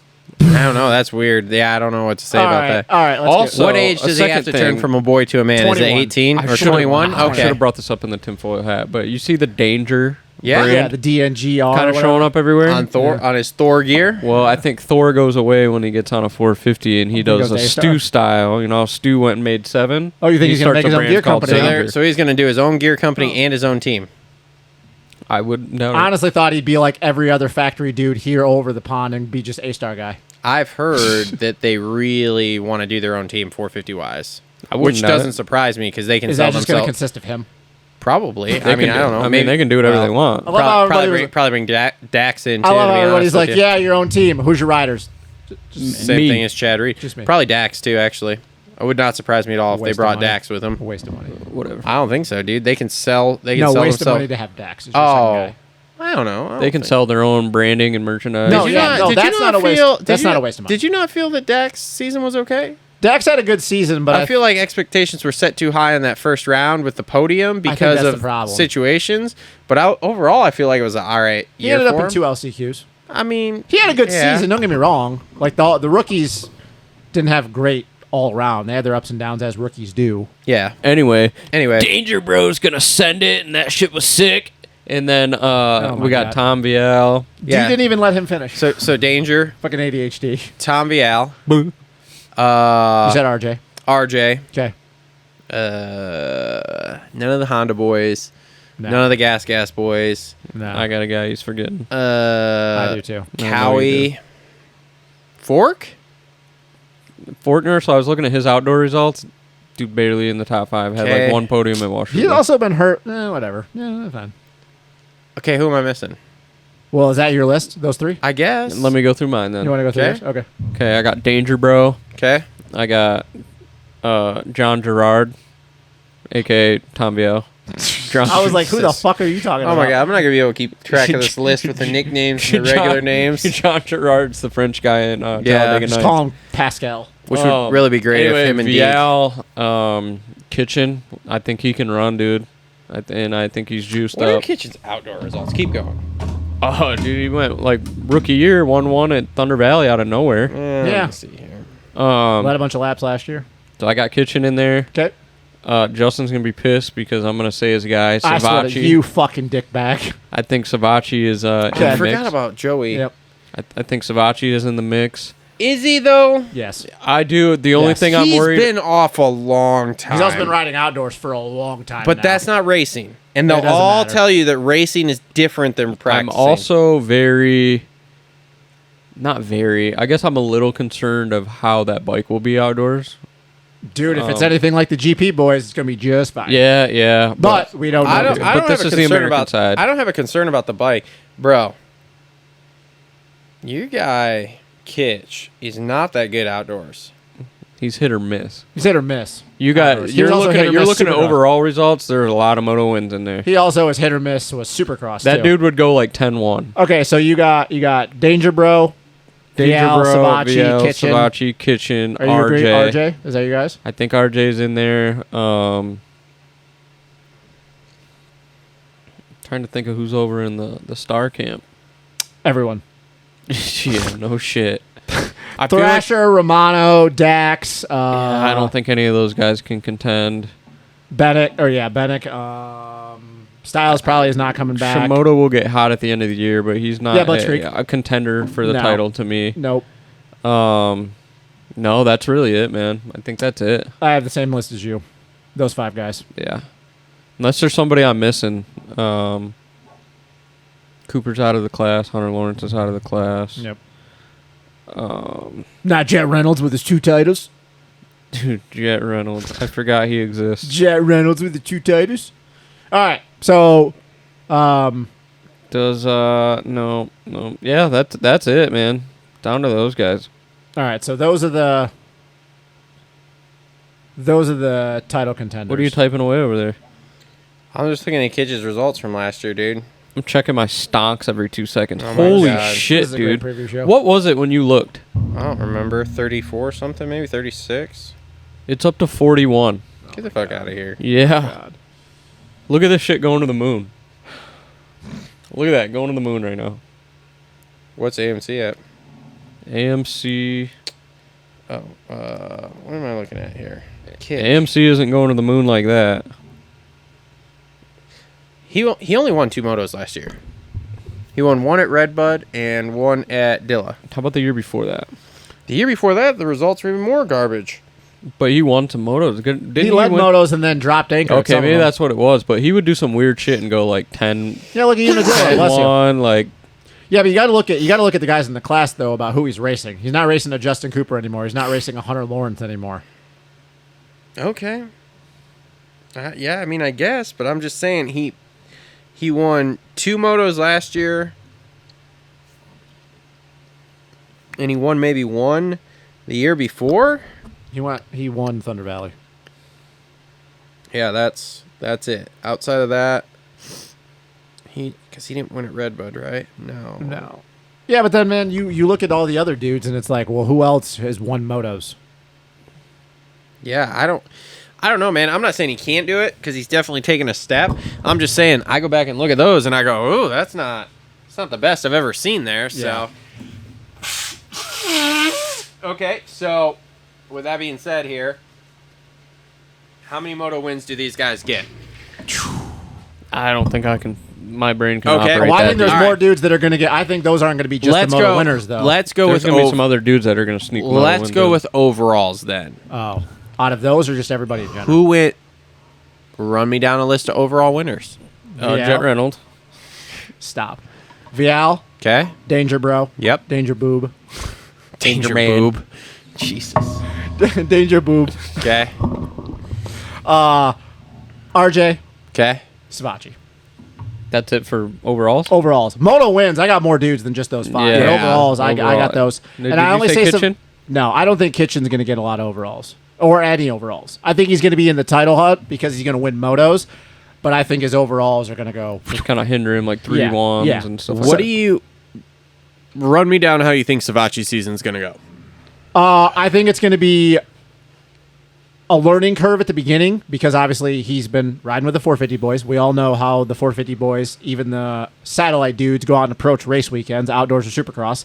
And he's been used to a certain flow of things. Yeah. And I think it's going to take him a bit to learn how to get into it. Like, dude, max your heart rate out right off the bat. Because we all know the 450 dudes ease into things. I think the first couple rounds are going to be a struggle bus, a la like Fox Raceway and Hangtown, because they're probably going to be figuring that bike out. But, dude, you start getting in, especially after the break, you start going down to, like, the Wick, Redbud, Millville, Washougal, that stretch after. And you start going about a guy, yes, I know he's never won a title, but you're talking about a dude that was been there, done that in the 250 class. Yep. Raced some of the best guys there is, a la battled Cooper Webb, J-Mart, Alex Martin, all those dudes. Zach And I Osborne. understand. Zach Osborne, even your boy Zach There's Osborne. another guy that might be lining up. Never No, he's not. Never won a title. I understand that. But you're talking about a guy that beat those guys during their title runs or for that. And I just think that it's going to come to a point where for him, he's just going to know how to manage these races at this point in his career. Yep. And not go overboard when some of these other dudes are just going to be sending it the whole time. So I can honestly see a lot of races outside of like if Vial or Hayden just yank a hole in gap where he's like running around 3rd or 4th. And who's ever out front's just making a mistake here, making a mistake there. There's Joey to just tuck in there and get a win, get a second. I'm gonna go with it takes 4 or 5 rounds for him to really get going. Okay, I give like 3 or 4. Yeah. In those 4 or 5 rounds, I say he's gonna be a 4th to 9th place dude. And then I think once we get 4 or 5 rounds in, Yeah. then I think it'll start to straighten out, and then we start getting into podiums. Yep. And I'm not saying he can't win a moto or an overall before the end of the year. I'm just going to say it's going to be midway plus before he starts getting that done. Because the one thing you have to take into effect with this is how long it's been since he's raced. Yeah. That's the one thing. Yes, he's been training outdoors. Yes, I'm sure he'll be good. Yes, he's been there, done that. I'm not doubting that at all. I just think you can't go that long with only doing the practice track and think that he's going to jump in with these kids, these honey badgers, because everybody talks about how psychopathic these 250 kids are to start. Yeah. Oh, and I do think it's going to be a struggle for the first 3 rounds. I don't think he's going to come out and kill it. Like, I think Fox Raceway probably going to be lackluster among his standards. But I just think as a guy, if you start looking down the end of the year and you start looking to where you do need the consistency out of these dudes, I think that you look at Joey and you go, yeah, all the shit that we talk about with these other dudes that they don't have, I think that Joey's going to be able to notch his way in there. Do I think he win the title? No. Because once again, I just don't think he has the full outright speed as some of these dudes are. But you're not going to throw anything at Joey that he hasn't already seen, especially in the 250 class. Right. None of these dudes scare him. Let's just put it that way. No, I don't think that at all. Yeah. How does Cody Schock do on that club bike? I was just gonna say he's gonna be my standout guy. He really might fuck up some shit for some people. Think so? Because he said it took him a little bit to learn how to ride a 250 outdoors because it had been since his top early year. Top 10 guy? Oh, yeah, easy, dude. Yeah. I Top think 5 guy? Knocking on the door. I think so. Interesting. I mean, dude, when you've gotten top 5s in the 450 class, Yeah, I mean, there's just a lot of dudes there, and I know the 450 is the same way, but there's just a lot of dudes there that it's like, I'll put it this way, and I think I said this in one of the shows when we found out that he had signed the 3-year deal. The confidence thing and Outside of Hayden Deegan, I think he beats all the Star Boys okay. pretty handily. Really? Yeah. Yeah. Because Romano, I just don't know how healthy Romano's going to do, so I think he beats all the Star Boys. How do you think Dax will do? I think that's going to be a struggle. Is he going to run around the top 10, you think? 10 to 12. Interesting. Okay. I think Juju has a better season than him. That's another one. How does he do? I think Juju is more of a 7 to 10 guy. I would agree with that. I think Juju's better outdoors. Do you think he runs up front if he yanks hole shots? No. I hate to. I really like You Juju. think he's going to yank a hole shot and just immediately go backwards in the first lap? I don't think he has the outright speed as the guy. I think he's better outdoors, and we're going to see that. But I still don't think he has the outdoor speed of a Hayden Deegan, a Vial. He led laps in Supercross, man. Yeah, but You know who's a random ass guy that might win a moto? Who? Michael Moseman. nope. Is he riding? He's riding for the star team. You don't think he Is comes he out of Hangtown? riding right Yes, now? Yes. Okay. Yes. Just No. like he came out in Hangtown and won a moto. I think he was better on that gas before he had his issues. Does he get through more than one race before? Gotta he hope so, again? man. Because at some point, if he does not make it through these rounds, I don't know what the hell he's going to do outside of hanging out with homeless people. And be a priest. Maybe. Probably. How do we think the gas boys do? Ryder D and Pierce Brown. I think Pierce Brown does okay. I think he runs around well inside the top 10 here this year because I think he's going to carry some confidence after that. Ryder D. We've talked about this, though. Ryder D has proven he has the speed indoors and out. He Yeah. just has to learn how to put it together He's for an just entire race. Outdoors, Mitch Payton probably sent him some running shoes after last year. He was ripping starts and just. The crazy thing High about top Ryder fade. D that we don't think about is like this was his rookie season as a 250 guy. Yeah. So it's like, but he's been around with futures and jumping in and out of outdoors and stuff. So He we're ran kind top 5 at Millville last year for a Yeah. while. I know, So I we're was all- high on him going into Supercross, and he kind of shit the sheets. I think he got does that heat win though. I think he does okay, but I think he dabbles in that top 10 range. Okay. So we'll call it 8 to 12 type So him and guy. Pierce are kind of the same person. I think Pierce is slightly better, but yes. Out of the star dudes outside of Deegan, who does the best? I'm saying Romano. Oh, sorry. Yeah, it took me a Romano second to better figure than that question. Thrasher and Smitty. I think that Nate's just fucking over this year. How about Smith? Jordan's going to be too busy trying to take out Hayden Deegan. Danger boom. More swing arm hits. You think More swing Dax does better than him or worse than him? I think he does way worse than Romano. Man, we got to Dax remember. like a Supercross kid then? I think so, man. We Okay. got to remember Romano in 2022 was fucking spicy. at some Yeah, of those I do rounds. remember in like He gave Spring your boy Creek he was running top 5 or And he something. gave your boy Jet. He pissed your boy Jet off quite a bit at Unadilla. What's new? What's new? So, all right. What about Joe? Depends on what that foot's like. That's the big question mark there. I don't know, because that's why I didn't even like really think to bring him up that much, because I don't know what the deal is with that foot. Supposedly it's okay, but I don't. That's a big question mark for me right this second. So, do we see Hammaker finally get a win? God, who knows? I hope so. God, that kid deserves one, man. Maybe. I hope so. I feel like this year is like one of the most up in the air years for 250 outdoors here, as far as like who can win and whatever. There isn't like a dude. Like we went through the Jet years. Then last year, obviously, Jet walked out, and we were kind of like, okay, well, Hunter's probably going to do this, and then he did, basically. Yeah, I don't know. Hymas is out. How's Swole do? I think Jalik has a good year, man. I think he has a solid year as well. I think he's a 6. I think he's a 6 to 10 guy. I think he sneaks in a podium moto. I think he podiums a couple motos. I think that Triumph is fast. I think if he does it anywhere, I think it'll be High Point. Yeah, we will know he'll get a start. You know, we know. You know who's not going to get a podium? Who? Casey Cochran. Poor kid. I feel bad for Ferris, man. Dude, I feel bad. I mean, dude, Husky getting the title with RJ, but just Casey Cochran struggle bussing, and then obviously Guillaume, like he might be back for the last few rounds. Yeah, but yep. What's J Mart do this year? Is he riding? He's racing outdoors. Are you sure? Because I heard he's not. That's not what everybody. I think keeps saying. J Mart's probably done. I heard he's done. I heard he's like done. I heard he's been having complications. So well, I hope so. I think he needs to be done. I think so too. If not, I don't think he does anything. To be honest with you, I don't think so either. I think it's that's a shitty fall from grace. All right, who's your title guy? Vial. You think Vial gets it done? I think he does good. In a close one, or you? Oh yeah, I think him and Hayden. I think battle all the way down to the end. I think that they battle.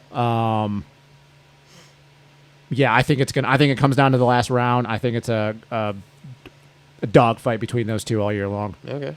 I just think that Vial is just going to have a little bit more consistency on his edge. Now, I don't know if that consistency means seconds, thirds, or his worst race is like a 5th, and Hayden's worst race is a 7th. Mm-hmm.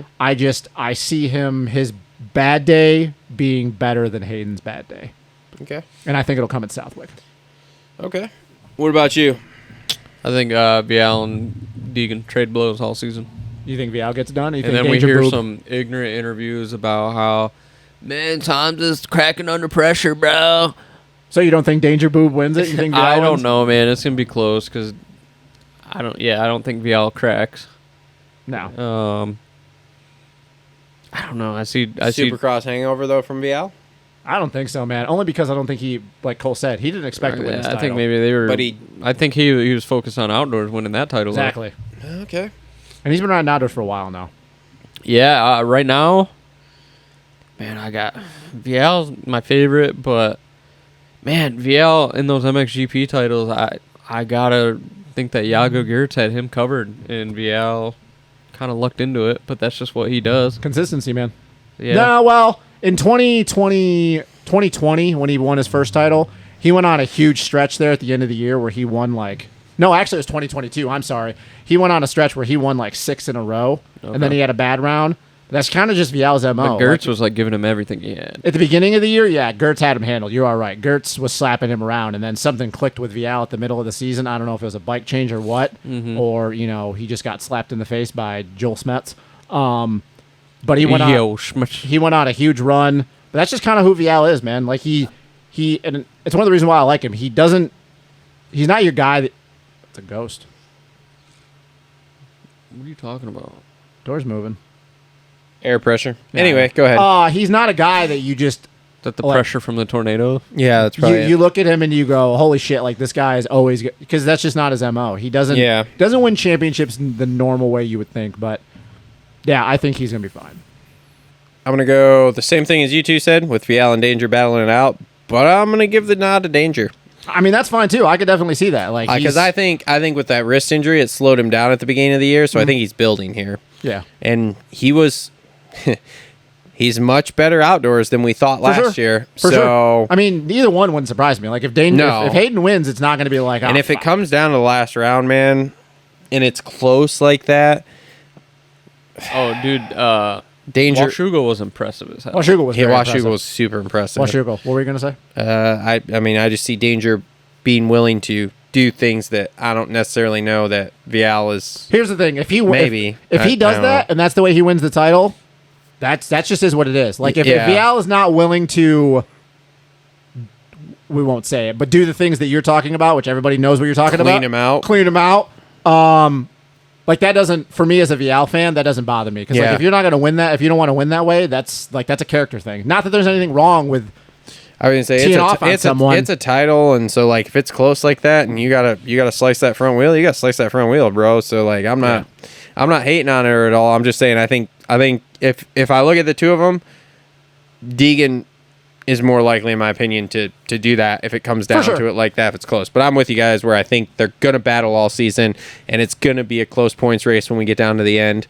And then Deegan's going to be sending that huge jump at Ironman again, and it'll be crazy. I'll say this, though, that if at any point Vial gets a huge lead, it's over with. Yeah. If and I'm not saying this is going to happen, but for some reason, Hayden gets bad starts, it's stacked up in the first turn, has a bike failure, whatever, something stupid. Whatever could happen.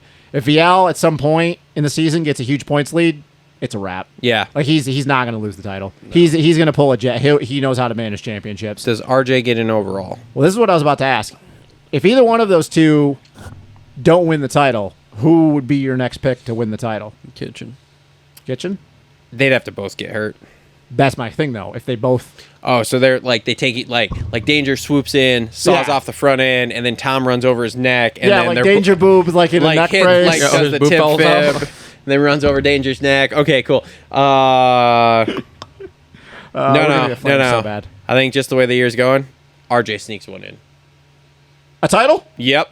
If both of them get hurt, by that chance that Danger comes in, dude, breaks the tip RJ fib, has his days. That day at Redbud where he tucked the front wheel like 3 times. How about Southwick last year? Fucking crashed 10 times. And then bro, if RJ wins the outdoor title, I'm not ever coming on the show again. The show's over. We're shutting The show it is down. over with. If he wins a Supercross and an outdoor title in the same year, we're done. There's going to be a lot of people out there rooting for him then. I know. We're done. Everybody, the show is never going to exist. I can hear y'all nuts typing right now saying, God, please, baby Jesus, let RJ win this title so these idiots stop talking. Never fucking come. Nope, just not happening. Yep.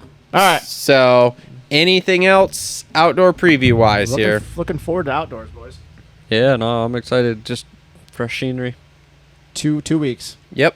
God, I hope we don't have a bunch of mutters outdoors like we did in Supercross. I'll tell you what, we go through. Well, get a hold of your weather people. We go through these first few rounds, and there's a mutter in the first few rounds. I'm out. I'm done. We'll see y'all come SMX because we're gonna see him SMX because Thunder Valley and High Point are probably both gonna. I'm be not mutters. doing mutters all summer too. Like Look, bro, I can't do it. Kenny's gonna swoop in at High Point with a fucked up tibia plateau, and he's just gonna go in and just gonna go in and do it. Just gonna go in it, huh?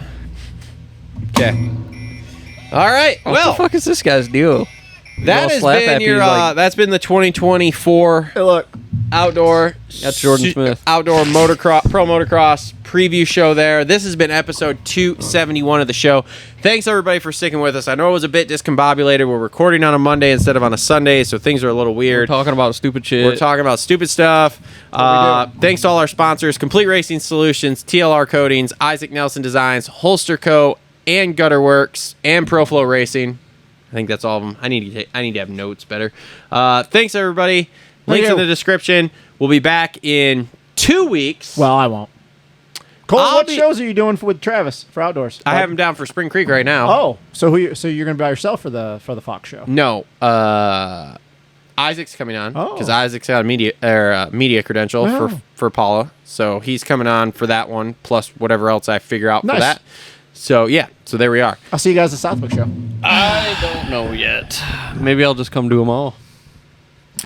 Yeah, right. Outdoor only now. Yeah, you definitely should not hold your breath. I'm not holding my breath for that one. So, all right. Thanks, everybody, for tuning in. What's he snorting? Smelling salts. We will see y'all here in a couple weeks. Later. Smelling.